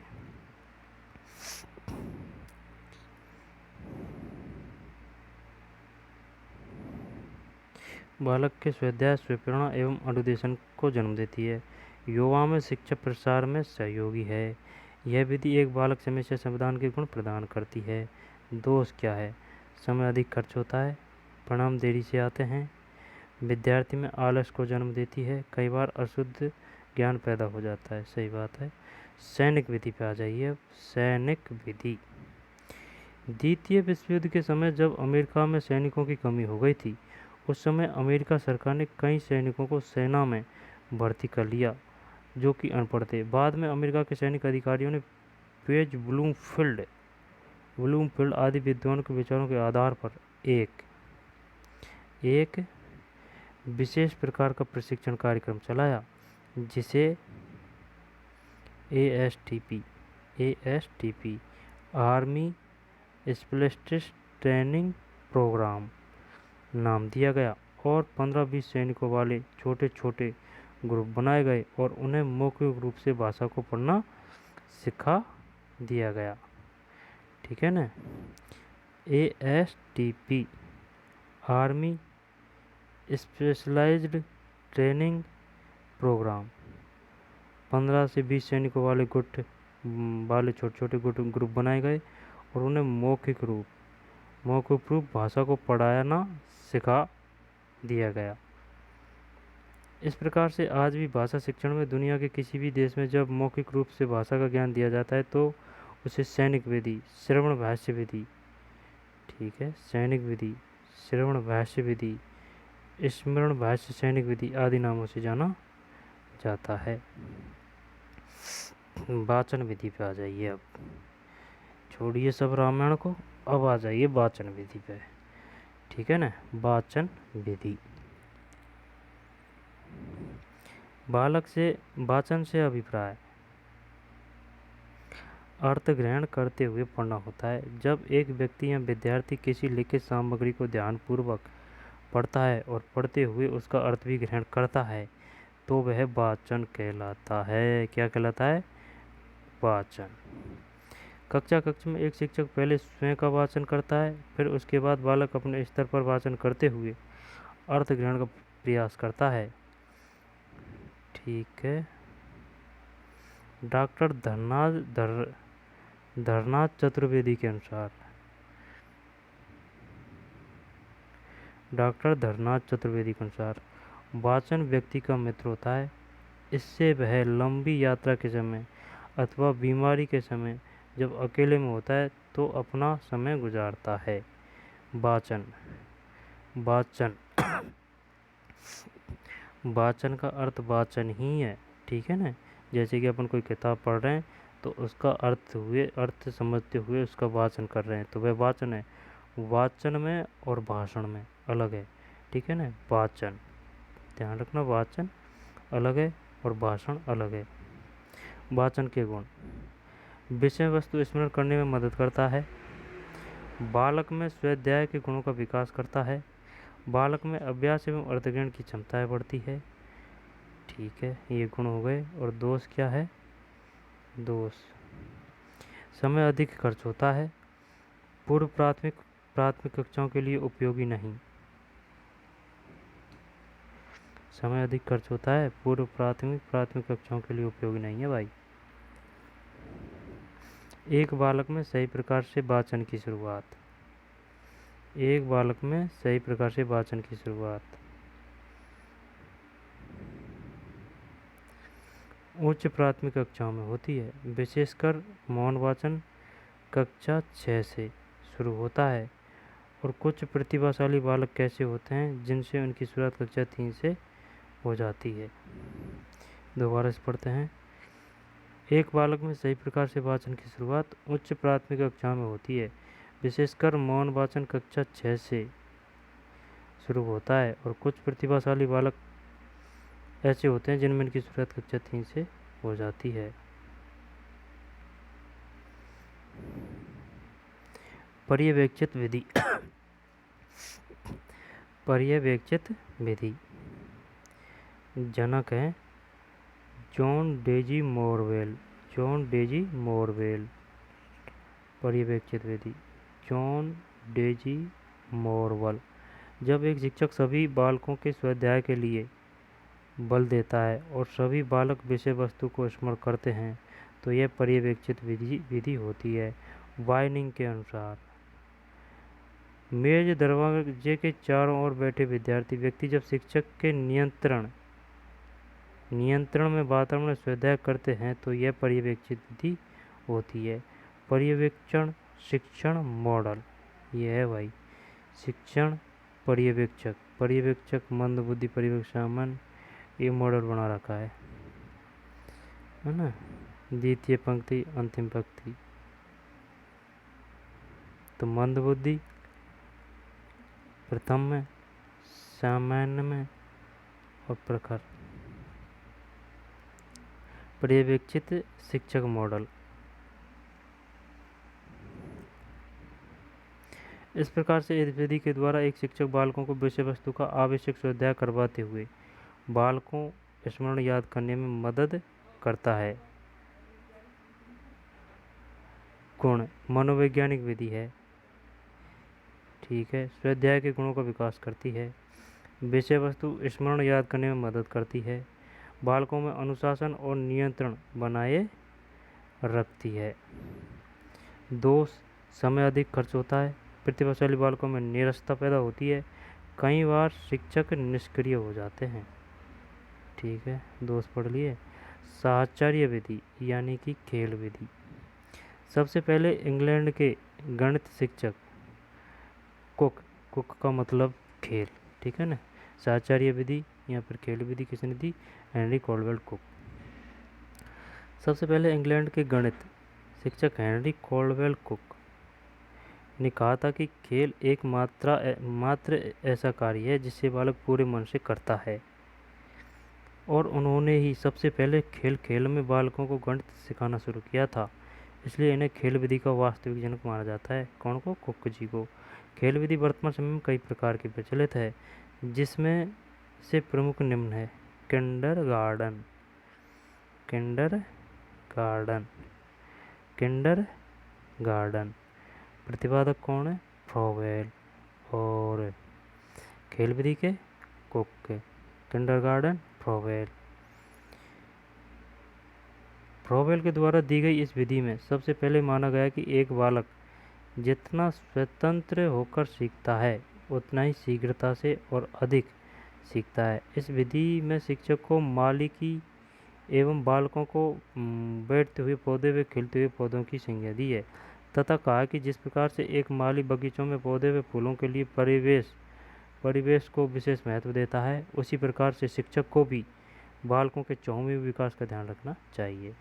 किंडरगार्टन फ्रोबेल खेल और हेनरी कॉल्डवेल कुक साहचर्य विधि, जिसको खेल विधि भी कहते हैं। साहचर्य विधि, साहचर्य विधि सबसे पहले इसका प्रयोग इटली की शिक्षिका, इटली की है भाई, इटली की शिक्षिका मोरिया मोंटेसरी साहचर्य विधि मोरिया मोंटेसरी ने किया, इसलिए इसे मोंटेसरी विधि कहते हैं। इस विधि में विभिन्न प्रकार की वस्तुओं एवं खिलौनों का उपयोग करते हुए पर्यवेक्षित विधि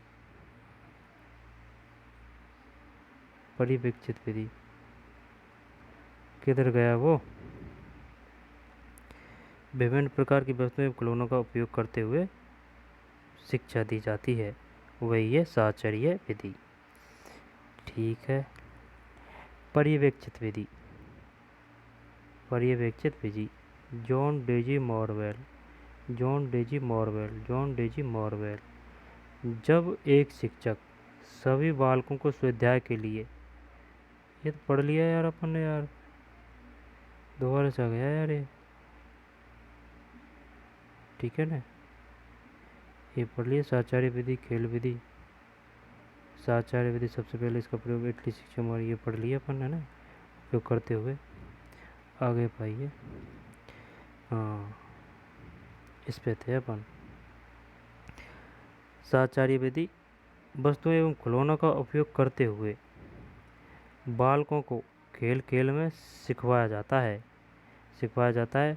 भाषा शिक्षण के दृष्टिकोण से इस विधि का उपयोग करते समय कक्ष में कुछ वस्तुएं रख दी जाती है और उन वस्तुओं के नाम रखी या लिखी पर्चियाँ उनके लगा दी जाती है तथा सभी बालकों को एक बार उन्हें दिखा देते हैं। इसके बाद वस्तुएं से पर्ची हटा ली जाती है तथा एक एक बालकों को सही नाम पर पर्ची सही वस्तु पर रखवाने का अभ्यास करवाते हैं, जिससे बालकों में संज्ञा का ज्ञान, शब्दों का ज्ञान हो जाता है। ठीक है। साहचर्य विधि। डाल्टन विधि, ये इम्पोर्टेंट है भाई। डाल्टन विधि, इस विधि में शायद शिक्षक स्वतंत्र रूप से सीखता है, जैसे कि बता दिया शिक्षक ने कि ये करना है तो वह अलग जाके अध्ययन करता है, कुछ ऐसे है। पढ़ते हैं डाल्टन विधि। यह विधि अमेरिका के डाल्टन शहर में पहली बार उपयोग में लाई गई। ठीक है साहब, इसलिए इस शहर के नाम से जानी जाती है। सही बात है। डाल्टन विधि, इस विधि को कुमारी हेलेना पार्कस्ट डाल्टन विधि ने दिया। यह एक प्रकार की नवीन विद्यालय प्रणाली है जिसमें बिना किसी समय सारणी एवं अतिरिक्त नियंत्रण के स्वतंत्र रूप से चलने वाले विद्यालय होते हैं। ठीक है, यानी कि स्वयं ही विद्यार्थी सीखते हैं, बता दिया टीचर ने, फिर वह स्वयं ही करते हैं उसको, वह है डाल्टन विधि। डाल्टन विधि, कुमारी हेलेना पार्कहर्स्ट। खेल विधि के गुण। खेल विधि के गुण, मनोवैज्ञानिक विधि है, बालकों के लिए रुचिकर होती है, बालकों में शारीरिक मानसिक विकास को जन्म देती है, बालकों में सहयोग और प्रतिस्पर्धी भावनाओं का विकास करती है। इस विधि का उपयोग करने से बालक में तर्क एवं चिंतन का विकास होता है। डाल्टन विधि है, पार्कर डाल्टन से है। साचार्य विधि तो वो पर्ची ऐसे है जैसे कि कोई आम है, आम का चित्र है, अब इस पे नाम लिख दिया आम की पर्ची का, ठीक है ना।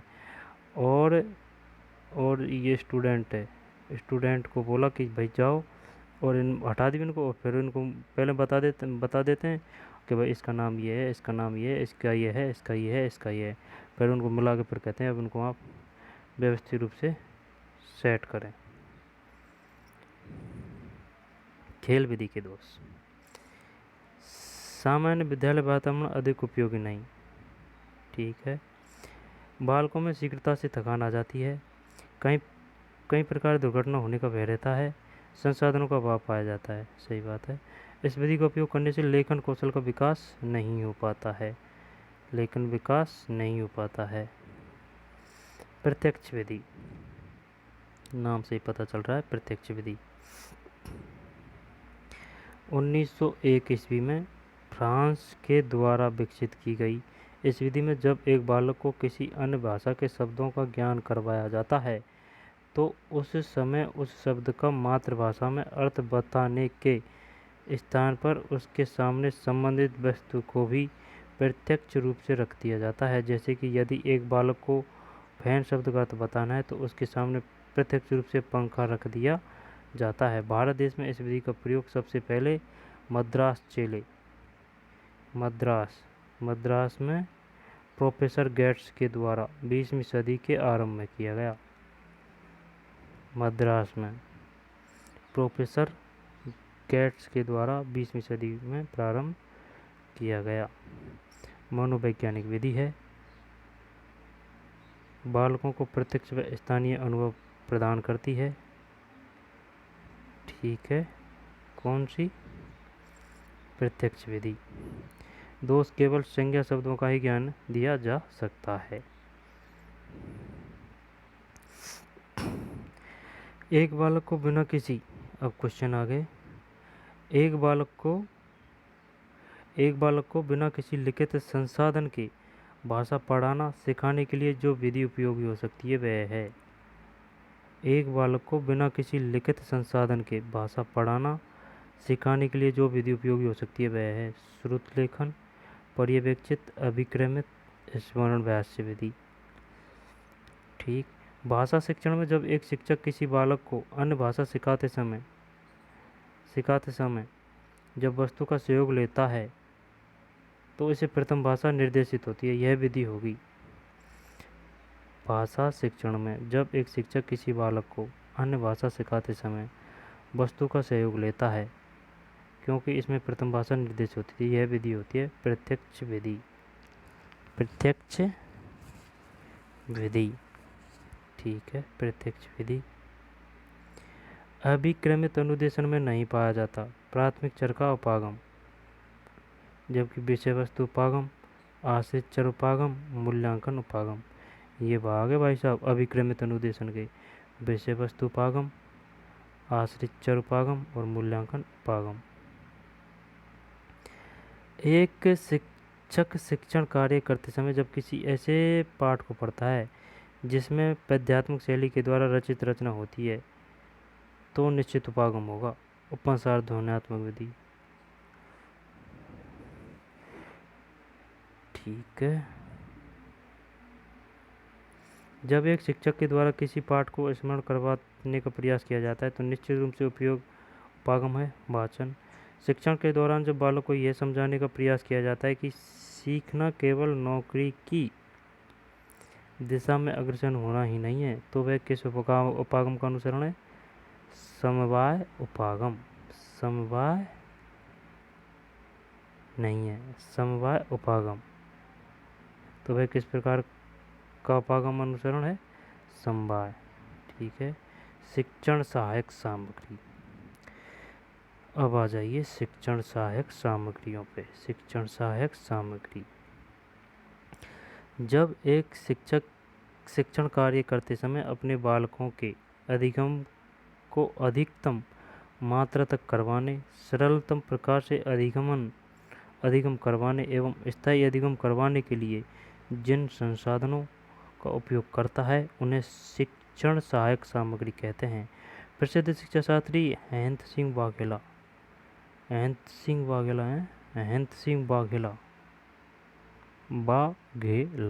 ने उन्होंने निम्न प्रकार से वर्गीकरण किया है अहंत सिंह वाघेला के अनुसार।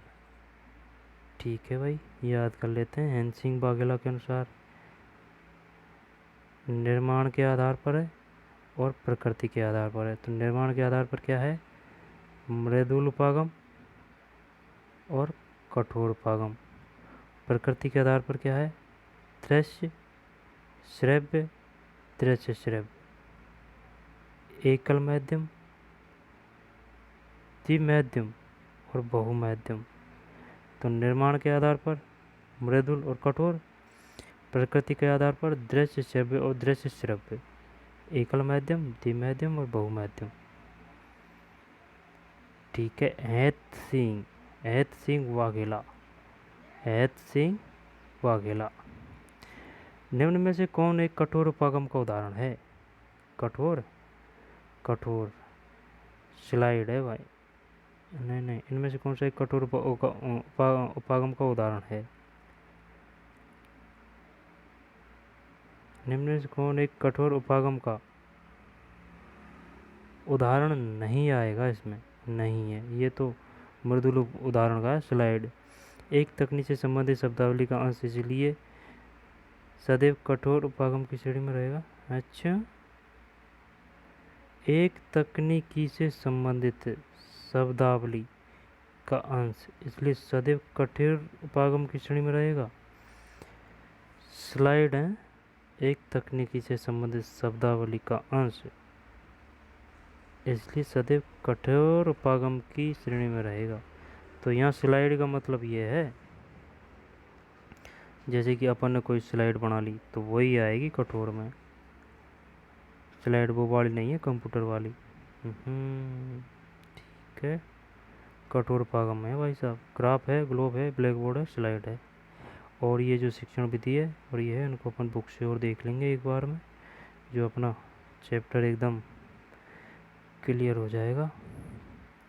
मृदुल उपागम में कौन कौन से आ रहे हैं? ठीक है, मृदुल यानी कि नरम, सॉफ्ट। ठीक है, मधुर, नर्म। वह सहायक सामग्री जिसका निर्माण स्वयं शिक्षक कर सकता है एवं बिना किसी तकनीक के उपयोग भी संभव है। अच्छा, वह सहायक सामग्री जिसका निर्माण स्वयं शिक्षक कर सकता है एवं बिना किसी तकनीक के उपयोग भी संभव है, जैसे चित्र, मानचित्र, ग्राफ, मॉडल, ब्लैकबोर्ड, चार्ट, सारणी, रेखा चित्र आदि। दोबारा से लेते हैं। मृदुल उपागम, वह सहायक सामग्री जिसका निर्माण स्वयं शिक्षक कर सकता है, ठीक है, एवं बिना किसी तकनीकी के उपयोग के भी संभव है, जैसे चित्र, मानचित्र, ग्राफ, मॉडल, ब्लैकबोर्ड, चार्ट, सारणी, रेखाचित्र आदि। कठोर उपागम, वह सहायक सामग्री जिसके निर्माण का उपयोग में किसी तकनीकी की आवश्यकता होती है। यार भाई, मैं तो ऐसे करता, उल्टा करता है इसमें। कैसे? जैसे कि भाई ब्लैक बोर्ड है, ये कठोर है, तो ये जो ये कठोर उपागम आ रहा है ना, इसमें मैं करता है इसको, जो कठोर है उनको कठोर, और जो मृदुल में मैं तो ये समझता, ये प्रोजेक्टर है, सॉफ्टवेयर है, इनको समझता। इसमें ऑटो हो रहा है राग। ठीक है, कठोर उपागम, वह सहायक सामग्री जिनके निर्माण या उपयोग में किसी तकनीक की आवश्यकता होती है, जैसे प्रोजेक्टर, कठोर है भाई ये, projector, TV, radio, Phantom slide, सूक्ष्मदर्शी, दूरदर्शी, प्रयोगशाला, कंप्यूटर आदि हैं। कठोर उपागम क्वेश्चन आ जाएगा। बताइए निम्नलिखित में से कठोर उपागम कौन सा है, निम्नलिखित में से मृदुल उपागम कौन सा है, निम्नलिखित में से कठोर उपागम कौन सा नहीं है, ऐसे आएगा क्वेश्चन। कठोर projector, TV, radio, Phantom slide, सूक्ष्मदर्शी, दूरदर्शी, प्रयोगशाला आदि, ये कठोर है भाई। तो यहाँ कठोर का अर्थ ये है कैसे, तकनीकी है तो वह कठोर है, तो वो वाला कठोर है ये, वो वाला कठोर नहीं है धातु संबंधित। हाँ सही है। प्रकृति के आधार पर, प्रकृति के आधार पर दृश्य सामग्री और श्रव्य सामग्री यही आते हैं ज़्यादातर। तो एकल माध्यम, ऐसे सहायक सामग्री जो केवल दृश्य के माध्यम से दिखाई देने के आधार पर अधिगम की भाषा को बढ़ाती है, जैसे चित्र, दृश्य ना, चित्र, मानचित्र, graph, model, black board, black board भी दृश्य में है, पाठ्य पुस्तक भी दृश्य में आदि। श्रव्य सामग्री माध्यम, ऐसी सहायक सामग्री जिसके द्वारा हम लोग विद्यार्थी किसी वस्तु को सुनते हैं और सुनने के आधार पर अधिगम की प्राप्ति करते हैं। यहाँ पर जहाँ से प्रसारण होता है और जो सुनता है उसके बीच कम से कम 2 माध्यम होते हैं, इसलिए इसे श्रव्य सामग्री द्विमाध्यम सामग्री कहते हैं। रेडियो, ट्रांजिस्टर, टेप रिकॉर्डर, लिखवाफोन, ग्रामोफोन। रेडियो के प्रसारण की सीमा को समाप्त करने वाला यंत्र ट्रांजिस्टर होता है। क्या होता है? Transistor, transistor, transistor, transistor, transistor. Radio को, ये तो रेडियो के लिए, रेडियो के प्रसारण की सीमा के लिए ट्रांजिस्टर, और वो है ना वो ग्रामोफोन, ग्रामोफोन की सीमा को समाप्त करने वाला कौन है? ग्रामोफोन को है शायद लिखवाफोन, हाँ कुछ ऐसे ही है, जो कि तय दूरी से भी अधिक दूर तक सुनाने में सहयोग करता है। तो रेडियो के प्रसारण की सीमा को समाप्त करने वाला यंत्र ट्रांजिस्टर होता है, ठीक है, जो कि तय दूरी से भी अधिक दूरी तक सुनाने में सहयोग करता है। टेप रिकॉर्डर वह संसाधन है जिसके द्वारा आकाशवाणी रेडियो से प्रसारित होने वाले कार्यक्रमों का प्रसारण समय सीमा के समय रिकॉर्डिंग के माध्यम से सुरक्षित कर लिया जाता है और बाद में भी अपनी स्वेच्छा से सुना जा सकता है। Tape recorder. निम्न में वह कौन सा संसाधन है जो रेडियो प्रसारण सीमाओं को समाप्त कर देता है? ये मोस्ट है भाई, ये रेडियो की सीमा को कौन पूरी करता है? ट्रांजिस्टर। यहाँ पे यही है, जैसे कि रेडियो है, रेडियो को अपन निश्चित टाइम निश्चित समय पे सुन सकते हैं, लेकिन ट्रांजिस्टर को कैसे भी सुन सकते हैं, रिकॉर्ड कर सकते हैं, ऐसे यही तो है ट्रांजिस्टर।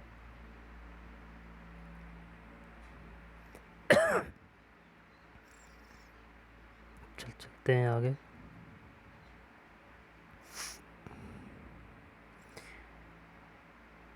रेडियो, यार निम्न में से वह कौन सा संसाधन है जो रेडियो प्रसारण सीमाओं की समाप्त करता है? सीमाओं को है ट्रांजिस्टर, ठीक है। रेडियो की कार्यक्रम प्रसारण समय सीमा समाप्त करने वाला टेप रिकॉर्डर है, इनमें कंफ्यूज मत हो जाना भाई। ट्रांजिस्टर सीमाओं को समाप्त, टेप रिकॉर्डर प्रसारण समय सीमा। दृश्य श्रव्य सामग्री वह सहायक सामग्री जिसमें सुनाई देने के साथ साथ दिखाई भी देता है और सर्वोत्तम प्रकार की सहायक सामग्री मानी जाती है, जैसे टीवी, वीडियो, कंप्यूटर, चलचित्र, वीसीआर, ओएचपी, रंगमंच, कठपुतली, मेला आदि। ओवरहेड प्रोजेक्ट है ओएचपी। ओएचपी एक ऐसा संसाधन है जिसमें पीछे की ओर से आने वाली तरंगों श्यामपट्ट या सामने की ओर किसी संरचना को प्रकट करती है जो हमारे अधिगम की मात्रा को बढ़ाती है।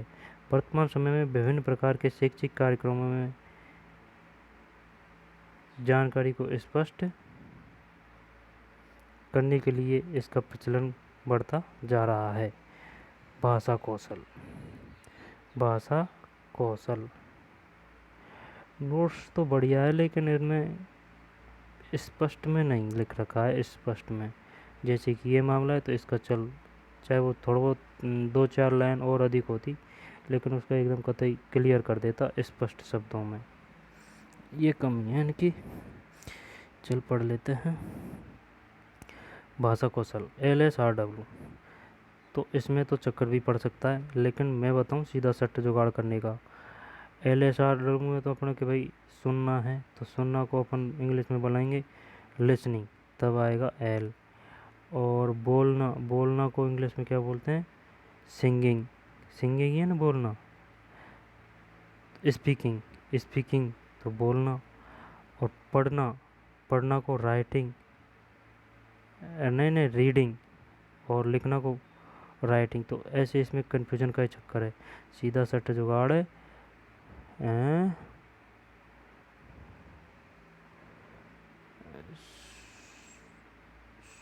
सुपर BPL,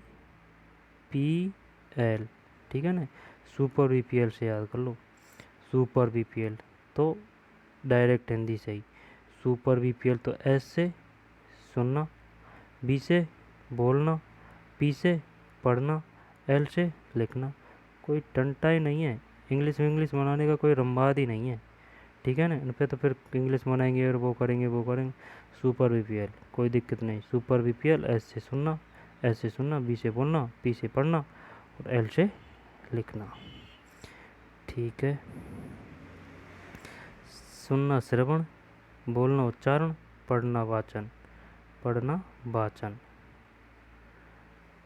सुनना श्रवण, ठीक है ना? सुनना श्रवण है भाई।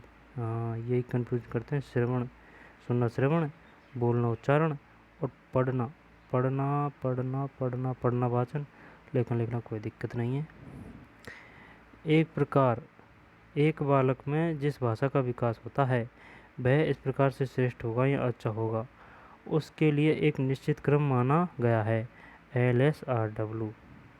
LSRW ये काफ़ी बार पढ़ लिया है, ऐसे ये रट चुका है, लेकिन ये भी सही है। लेकिन इसमें वो इंग्लिश का टंटा पड़ता है और कुछ नहीं है। लेकिन ये है ना सुपर BPL, इसमें कोई दिक्कत नहीं है। इसके अनुसार सुनना, बोलना, पढ़ना, लिखना इसकी कुशलता को बढ़ाते हैं। सुनना, श्रव्य सुनना ग्राह्य कौशल है, मौखिक सामग्री। S बोलना अभिव्यंजना कौशल, वाचन ग्राह्य कौशल, अभिव्यंजना कौशल है लिखना। और लिखित का चल छोड़ा रहा है। भाषा कौशल में श्रवण कौशल व वाचन कौशल ग्राह्य कौशल की श्रेणी में आते हैं। भाषा कौशल में श्रवण कौशल व वाचन कौशल ग्राह्य कौशल में आते हैं, यानी कि ग्रहण करते हैं, यानी कि इनपुट। श्रवण, श्रवण और वाचन की श्रेणी में आते हैं, क्योंकि इनके द्वारा एक बालक विषय वस्तु को ग्रहण करता है, ठीक है? उच्चारण व लेखन कौशल अभिव्यंजना कौशल की श्रेणी में आते हैं, क्योंकि इनके द्वारा वे विचारों को अभिव्यक्त करता है। उच्चारण व लेखन। प्रथम व द्वितीय कौशल ऐसे कौशल हैं जिनसे बालक LS व्यक्ति ग्रहण भी मौखिक रूप से करता है और अभिव्यक्ति भी मौखिक रूप से करता है। जिसमें इसको तो समझ के कर सकते हैं यार, जैसे कि बोल क्या रहे हैं, पढ़ क्या रहे हैं, ठीक है ना? सुन रहे तो ये किस में है? प्रथम व द्वितीय, यानी कि प्रथम व द्वितीय कौन होगा? LS, यानी कि LS। तो L से सुनना, LS सुपर BPL सुनना और बोलना। LS आ रहा है ना इसमें, सुनना बोलना, सुनना बोलना, सुनना बोलना, जिस सुनना और बोलना मौखिक रूप से करता है और अभिव्यक्ति भी मौखिक रूप से करता है, पता है? कौशल व उच्चारण कौशल मौखिक सामग्री कौशल कहलाते हैं।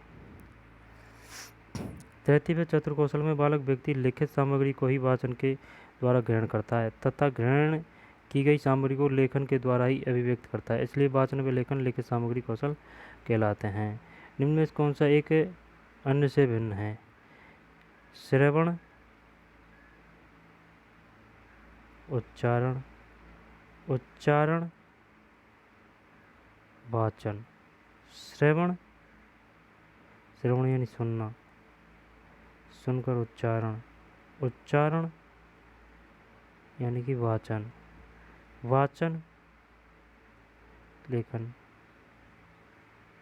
निम्न में से कौन सा एक अन्य से भिन्न है? श्रव्य वाचन, उच्चारण वाचन सही है, श्रवण वाचन और लेखन कर देंगे यार, कोई दिक्कत नहीं है। निम्न में से कौन सा एक कौशल अभिव्यंजन प्रकृति का है? उच्चारण। कौन सा वह प्रकार जो प्राथमिक आधार होता है मौखिक ग्राह्य? श्रवण कौशल। श्रवण कौशल भाषा कौशल में सबसे प्राथमिक कौशल होता है, सही बात है, सुनने की बात आ रही है, क्योंकि इसी के द्वारा आगे के सारे पैदा होते हैं। एक श्रव में पाया गया कि जितने नहीं बोलने वाले गूंगे व्यक्ति थे उनमें 50% वे तो जो बहरे थे, अर्थात सुनने की क्षमता नहीं होने से वे बोलना नहीं जानते थे, यानी कि बहरे थे अर्थात सुनने की क्षमता नहीं होने से वे बोलना नहीं जानते थे, सही है। श्रवण कौशल से अभिप्राय सुनने की उस दक्षता से है जिसमें एक बालक व्यक्ति कितना ध्यान से सुनता है, कान खोलकर सुनता है तथा सुनने में कितनी शुद्धता का ध्यान रखता है। इसके लिए निम्न विशेषताएं अति आवश्यक है। अंतर्बोध शक्ति, जो आवाज़ ध्वनि सुनाई दे रही है उसमें जो अंतर है उसको समझना, जैसे कि कै, खे, के की ध्वनि का अंतर, अंतर्बोध हो गया भाई। धारण शक्ति, जो सुनते समय समझ में आ रहा है उसको अपने व्यवहार में सीख लेना, स्मरण करना, धारण करने की शक्ति है। इसी प्रकार से किसी विषय वस्तु को सुनते हुए ध्यानपूर्वक समझना, ठीक है, विषय वस्तु को सुनते हुए ध्यानपूर्वक समझना, धारण शक्ति। अवबोध शक्ति, बोले गए शब्द की ध्वनि के आधार पर अच्छी रचना का बोध होना, जैसे रमेश, रमेश है, अवबोध शक्ति।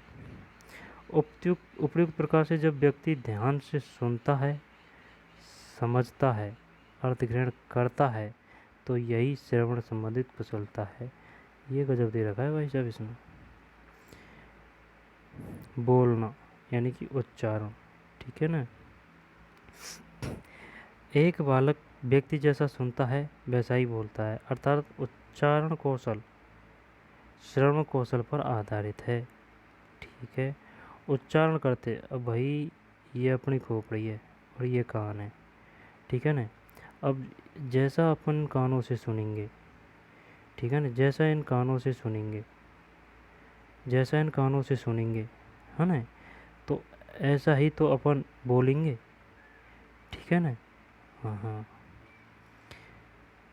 एक बालक व्यक्ति जैसा सुनता है वैसा ही बोलता है, अर्थात उच्चारण कौशल श्रवण कौशल पर आधारित होता है। उच्चारण करते समय एक व्यक्ति को उन कारणों का ध्यान रखना चाहिए जो हमारे उच्चारण को सही नहीं होने देते हैं। यदि उनका ध्यान रखते हुए व्यक्ति बोलता है तो वह उसके उच्चारण कौशल को दर्शाता है। निम्न वे कारक हैं जो उसकी कुशलता में बाधक हैं, ठीक है। शारीरिक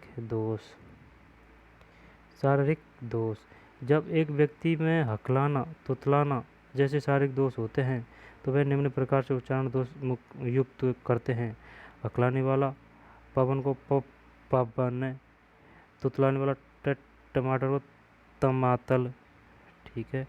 भौगोलिक कारक, उच्चारण में भौगोलिक कारक भी प्रभावकारी होते हैं, जैसे पंजाब क्षेत्र में पुत्र को पुत्र बोलते हैं, ठीक है। मुख सुख, कई बार व्यक्ति अपने मुख सुख के कारण भी शब्द को शुद्ध प्रकार से उच्चारित नहीं कर पाता, जैसे अधिकतर लोग भर्तृ को भैरतरी तथा हिरण्यकश्यप को हिरण्यकश्यप बोलते हैं और कब सत्यनारायण को सत्तु कर देते हैं। सामाजिक कारण। सामाजिक व्यवस्थाओं में भी शब्दों का नामों का विकृत रूप से उच्चारण करते रहते हैं, जैसे कि परशुराम परिचय कर दिया, ठीक है ना। वाचन कौशल यानी कि पढ़ना। एक लिखित विषय वस्तु को सावधानी पूर्वक पढ़ना और पढ़ते हुए उसका अर्थ ग्रहण करना, जैसे कि अब अपन कर रहे हैं, करना ही वाचन होता है। अर्थ ग्रहण करते समय कितनी दक्षता के साथ में व्यक्ति अभिप्राय को ग्रहण करता है, वह उसकी वाचन कुशलता को दर्शाता है, ठीक है। वाचन मूल रूप से दो प्रकार का होता है, जो निम्न है, बताइए। ये वाचन है अपना। वाचन दो प्रकार का होगा भाई साहब, एक स्वेस्वर वाचन, एक मौन वाचन। स्वेस्वर और मौन, ठीक है। स्वेस्वर वाचन, स्वेस्वर वाचन भी दो तरह का है, आदर्श स्वेस्वर वाचन, अनुकरण स्वेस्वर वाचन। फिर अनुकरण स्वेस्वर वाचन भी दो है, व्यक्तिगत स्वेस्वर वाचन और संवेदीय सामूहिक स्वेस्वर वाचन। मौन वाचन भी दो प्रकार का है, गंभीर मौन वाचन, द्रुत मौन वाचन। दोबारा से पढ़ते हैं। वाचन, वाचन दो प्रकार का होता है, स्वेस्वर वाचन, मौन वाचन। आदर्श स्वेस्वर वाचन के दो रूप है, आदर्श स्वेस्वर वाचन, फिर अनुकरण स्वेस्वर वाचन, ठीक है। अनुकरण स्वेस्वर वाचन दो प्रकार का है, व्यक्तिगत स्वेस्वर वाचन और संवेद यानी सामूहिक स्वेस्वर वाचन, ठीक है। ये हो गया क्लियर। अब है मौन वाचन। मौन वाचन दो है, गंभीर मौन वाचन, द्रुत मौन वाचन। चल ठीक है। स्वेस्वर वाचन, जब एक व्यक्ति किसी विषय वस्तु को पढ़ता है और उसके पठन के समय ध्वनि मुख से बाहर आती रहती है, तो वह स्वेस्वर वाचन होता है। स्वेस्वर वाचन भी दो प्रकार का होता है, आदर्श स्वेस्वर वाचन, यह वाचन शिक्षक के लिए होता है तथा पाठ को पढ़ाने से पहले शिक्षक इसका स्वेस्वर वाचन करता है और सभी बालक ध्यानपूर्वक सुनते हैं। आदर्श में हमेशा शिक्षक आएगा, अनुकरण में हमेशा छात्र आएंगे। अनुकरण स्वेस्वर वाचन, शिक्षक के वाचन का अनुकरण करते हुए जब बालक भी स्वेस्वर वाचन करते हैं, यह भी दो प्रकार का होता है। व्यक्तिगत स्वेस्वर वाचन, जब एक अकेला विद्यार्थी व्यक्तिगत स्वेस्वर वाचन करता है, ठीक है। संवेद या सामूहिक स्वेस्वर वाचन, जब कक्ष के सभी विद्यार्थी या एक से अधिक व्यक्ति मिलकर एक से अधिक वाचन करने, संवेद या सामूहिक स्वेस्वर वाचन। मौन वाचन, जब वाचन करते समय वाचन करने वाले के मुख से ध्वनि बाहर नहीं निकलती और मन ही मन वाचन करता है, तो ये भी दो प्रकार का होता है। गंभीर मौन वाचन, जब एक बालक व्यक्ति किसी विषय वस्तु को स्मरण के लिए गंभीरतापूर्वक वाचन करता है, गंभीर मौन वाचन। द्रुत मौन वाचन, विषय वस्तु स्मरण हो जाने के बाद जब व्यक्ति तीव्र गति के साथ कम समय में अधिकतम विषय वस्तु का वाचन कर लेता है, द्रुत मौन वाचन में। नाम से ये पता चल रहा है। सामान्यतः मौन वाचन विकास, इसको देखते हैं। सामान्यतः मौन वाचन का विकास कक्षा 6 के बालकों में होता है, परंतु कभी कभी प्रतिभाशाली बालकों में कक्षा 3 में से ही शुरुआत हो जाती है, सही। लेखन कौशल, वर्तनी, भाषा कौशल में लेखन कौशल अंतिम कौशल है और यह भी ज्ञान को जीवंत बनाए रखने में महत्वपूर्ण है, क्योंकि कोई भी, जैसे कि अब ये लिखावट है, अब ये लेखनी कौशल है, अब इसको अपन पढ़ रहे हैं। भाषा कौशल में लेखन कौशल अंतिम कौशल है और यह भी ज्ञान को जीवंत बनाए रखने में महत्वपूर्ण है, क्योंकि कोई भी जानकारी या ज्ञान स्मरण के द्वारा स्थायी नहीं रह सकता, इसलिए उसका लिखित रूप में रखते हुए स्थायी बना सकते हैं।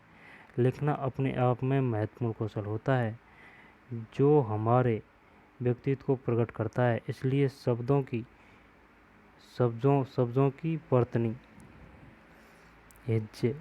वर्तनी, शुद्ध लिखना, स्वच्छ लिखना, सुंदर लिखना तथा इबारत इबारत है इबारत लाइन को सीधा लिखना लेखन कौशल में आता है। एक तो ये इबारत आई है, इबारत बोलते हैं लाइनों को। और ये एक आई है हिज्जे, हिज्जे मतलब वर्तनी, हिज्जे मतलब वर्तनी। अच्छा, इबारत मतलब लाइनों। सीधा लिखना लेखन कौशल में आता है। लिखते समय प्रत्येक शब्द का स्वतंत्र रूप से सिरों बंद करना आवश्यक है, अन्यथा यह लेखन का प्रबल विकार होता है। किसी व्यक्ति का लेखन कौशल उसका वह महत्वपूर्ण कौशल होता है जो उसकी मांसपेशियों के संतुलन पर निर्भर करता है और अधिगम की भाषा में सूक्ष्म गामक यानी कि महीन मोटर विकास की श्रेणी में आता है। जिस क्रिया में हमारा संपूर्ण शरीर सक्रिय होकर कार्य होता है उसे सकल मोटर स्थूलगामक विकास कहते हैं, जैसे कि चलना, दौड़ना, खेलना, कूदना, फांदना आदि। संपूर्ण शरीर सक्रिय हो वह सकल मोटर, और मांसपेशियों के संतुलन पर निर्भर करता है और अधिगम की भाषा में सूक्ष्म गामक यानी महू मोटर विकास की श्रेणी में आता है, यानी कि शरीर का कोई हिस्सा काम करे वो। अब ये लेखन किस में आएगा? महीन मोटर में। दौड़ना स्थूल गामक में, सकल मोटर में। जिन क्रियाओं में कोई एक अंग सूक्ष्म भाग मांसपेशियों के संतुलन से कार्य करता है, जैसे लिखना, पढ़ना, बोलना, देखना, सुई में धागा परोना, माला बनाना आदि, तो वह क्या आएगा? सूक्ष्म सूक्ष्म गामक यानी कि महीन मोटर। ठीक है, अब ये तो हो गया अपना पूरा। अब आ रहे हैं क्वेश्चन। निम्न में से वह कौन सा कौशल है जो विद्यार्थी को स्मरण में सर्वाधिक योगदान करता है? गंभीर मौन वाचन। गंभीर मौन वाचन, ठीक है, गंभीर मौन वाचन। जब किसी ज्ञान को सतत या जीवंत रखना होता है तो वहाँ किस प्रकार के भाषा कौशल का योगदान होता है? द्वितीयक अभिव्यंजना कौशल, ठीक है ना, द्वितीय अभिव्यंजना कौशल यानी कि लेखन आएगा भाई इसमें, ठीक है ना, बोलना और लिखना हो गया ये अपना। अब अपना चैप्टर आ रहा है हिंदी भाषा की शिक्षण की चुनौतियाँ। हिंदी भाषा की शिक्षण की चुनौतियाँ, हिंदी भाषा की शिक्षण की चुनौतियाँ, ठीक है। हिंदी भाषा भारत की राजभाषा है, फिर भी यह अपने सम्मान से वंचित है, क्योंकि हमारे देश में हिंदी को आगे बढ़ने में कई चुनौतियों का सामना करना पड़ रहा है, जिनसे कुछ महत्वपूर्ण निम्न है। सरकार की उदासीनता। स्वतंत्रता के बाद 14 सितंबर 1949 को संवैधानिक रूप से इसको राजभाषा का दर्जा दे दिए जाने के बाद भी यह उस रूप में कार्य में नहीं ली जाती जिस रूप में ली जानी चाहिए, तथा कई बार क्रमशः लाल बहादुर शास्त्री, मोरारजी देसाई, श्रीमती इंदिरा गांधी एवं अटल बिहारी वाजपेयी के शासनकाल में इसके लिए निरंतर प्रयास हुए, और जब जब भी प्रयास किए गए संसद में हिंदी भाषी सांसदों में इसे सफल नहीं होने दिया। उच्च पद पर बैठे अहिंदी भाषी लोग, ये भी एक समस्या है। देश के प्रमुख प्रशासनिक पदों पर बैठे हुए लोग अधिकतर उन राज्यों से संबंधित हैं जो हिंदी भाषा को नहीं बोलते हैं। उन लोगों को इस बात का भय है कि यदि हिंदी को उच्च सरकारी कामकाज में लाया जाने लगा तो मध्यम व अंतर भारत के प्रशासनिक अधिकारी उन पदों को ही छीन लेंगे, ठीक है। अंग्रेजी के प्रति प्रेम। वर्तमान समय में अधिकतर अभिभावक व्यक्ति अंग्रेजी को हिंदी के स्थान पर अधिक महत्व देते हैं और अपने बालकों को अंग्रेजी माध्यम में पढ़ाने को आसान समझते हैं। तथा हिंदी के प्रति उनकी सोच दिन प्रतिदिन नकारात्मक होती जा रही है। ठीक है, अंग्रेजी भाषा के प्रति प्रेम। दूसरा है भाषाई राज्यों का प्रभाव। भाषाई राज्यों का प्रभाव। देश के आज़ादी के बाद एकीकरण के द्वारा अधिकतर ऐसे राज्यों का निर्माण हुआ जो भाषा के आधार पर बने, जैसे कि पंजाब, गुजरात, महाराष्ट्र, कर्नाटक, केरल, उड़ीसा, आंध्र प्रदेश, पश्चिम बंगाल आदि। इन राज्यों में वर्तमान में भी आबादी एवं संसाधन बड़े पैमाने पर होने से यह हिंदी को महत्व देने के स्थान पर अपनी क्षेत्रीय भाषाओं को आगे बढ़ाते हैं। ठीक है। स्वयं हिंदी का अस्थायी रूप। हिंदी स्वयं एक ऐसी भाषा है जिसके स्वयं में एवं व्यवहार में कई प्रकार की विकृतियाँ, जिससे राय कठिनाई के उच्चतम स्तर को प्राप्त किए हुए, जहाँ अंग्रेजी जैसी भाषा बेस में समन्वय में सहयोग करती है, तो वहाँ हिंदी उपयोगी नहीं है। ठीक है, क्वेश्चन आगे। हिंदी भाषा शिक्षण से संबंधित प्रमुख चुनौतियाँ हैं। सभी है योग्य शिक्षकों का अभाव, अंग्रेजी के प्रति समाज का प्रेम, हिंदी का अस्थायी स्वरूप, उपयुक्त सभी। कौन सा एक कारक हिंदी भाषा शिक्षण चुनौती नहीं है? देश में वोटों की राजनीति ये नहीं है, जबकि सरकारी उदासीनता, भाषाई राज्यों की हिंदी के प्रति नकारात्मकता, अब तक हिंदी के देश भर से अव्यावहारिकता। ठीक है ना, कर देंगे इनको, कोई प्रॉब्लम नहीं है। समाज मिति विधि, अब इनको पढ़ते हैं। ठीक है ना, ये क्या है? समाज मिति विधि मोरोने ने दिया। केस स्टडी विधि, आत्मनिरीक्षण विधि, प्रश्नावली विधि, साक्षात्कार विधि, व्यक्तिगत इतिहास विधि और निरीक्षण विधि, यह विधि रह चुकी है। इनको पढ़ते हैं अपन। ठीक है ना। समाज मिति विधि मेरोनो के द्वारा दी गई। इस विधि में समाज के एक समूह में से किसी एक व्यक्ति का कार्य विशेष के लिए चुनाव करना समाज मिति कहलाता है। विभिन्न व्यक्तियों के व्यवहार एवं गुण दोषों का विश्लेषण करते हुए किसी एक को चुन लिया जाता है। वह सदन का तारा, स्टार या हीरो कहलाता है। समाज मिति विधि दोबारा से देखते हैं। मोरोनो के द्वारा दी गई इस विधि में समाज के एक समूह में से किसी एक व्यक्ति का कार्य विशेष के लिए चुनाव करना समाज मिति कहलाता है। विभिन्न व्यक्तियों के व्यवहार एवं गुण दोषों का विश्लेषण करते हुए किसी एक को चुन लिया जाता है। वह सदन का तारा, स्टार, हीरो कहलाता है। समाज मिति विधि है। ठीक है। केस स्टडी विधि, यह मनोविज्ञान की एक ऐसी विधि है, आमिर खान मूवी तारे ज़मीं पर, जिसमें किसी विकृतिपूर्ण व्यवहार वाले बालक के बारे में समझना होता है और नैदानिक परीक्षण होने के कारण उसकी समस्या के कारणों को ढूंढा जाता है। केस स्टडी, ठीक है ना, उसका इतिहास, उसकी रुचि, उसके बारे में जानकारी ली जाती है। केस स्टडी विस्तार से। और आत्मनिरीक्षण विधि,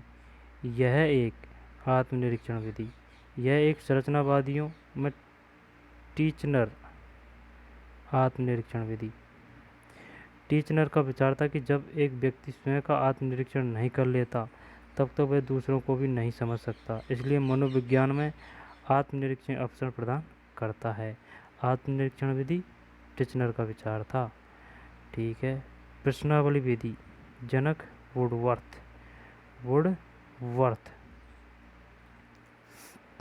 वुडवर्थ के द्वारा दी गई विधि है, जिसमें कुछ विशेष प्रकार के प्रश्नों का समावेश होता है, जिसके माध्यम से किसी व्यक्ति के व्यवहार, व्यक्तित्व, योग्यता अथवा बुद्धि को परखा जाता है। प्रश्नावली विधि। ठीक है ना। प्रवर्तक कौन है? वुडवर्थ के द्वारा दी गई विधि है, जिसमें कुछ विशेष प्रकार के प्रश्नों का समावेश होता है, जिसके माध्यम से किसी व्यक्ति के व्यवहार, व्यक्तित्व, योग्यता अथवा बुद्धि को परखा जाता है। ठीक है। साक्षात्कार विधि, जब दो व्यक्ति आमने सामने होते हैं और एक व्यक्ति दूसरे व्यक्ति से सवाल जवाब करते हुए तथा उसके हाव भाव को समझते हुए प्रतिभागी को समझने का प्रयास करता है। इस विधि के दौरान प्रतिभागी को प्रयोज्य की संज्ञा देते हैं। प्रयोज्य की संज्ञा देते हैं। सब जानते हैं साक्षात्कार विधि क्या है। व्यक्ति इतिहास विधि यानी वही केस स्टडी का। एक व्यक्ति के द्वारा इतिहास में किए गए कार्य अथवा व्यवहार को समझते हुए जब उसके प्रति किसी निर्णय पर पहुंचते हैं, वह व्यक्ति इतिहास विधि होती है। ठीक है, केस व्यक्ति इतिहास विधि। निरीक्षण विधि, जब किसी व्यक्ति का किसी कार्य विशेष के लिए चुनाव करने से पूर्व उसके द्वारा किए गए कार्यों का निरीक्षण करते हैं और फिर उस कार्य व्यवहार के आधार पर निर्णय लेते हैं, वह है निरीक्षण विधि। दोबारा से, जब किसी व्यक्ति जब किसी व्यक्ति या किसी कार्य विशेष के लिए चुनाव करने से पूर्व उसके द्वारा किए गए कार्यों का निरीक्षण करते हैं और फिर उस कार्य व्यवहार के आधार पर निर्णय लेते हैं, क्या कहलाती है? निरीक्षण विधि। ठीक है, तो ये अपने नोट्स पूरे हुए। तो मिलते हैं कोई और नए वीडियो में। अपना ध्यान रखें, मस्त रहें, खुश रहें, बिंदास रहें। जय हिंद।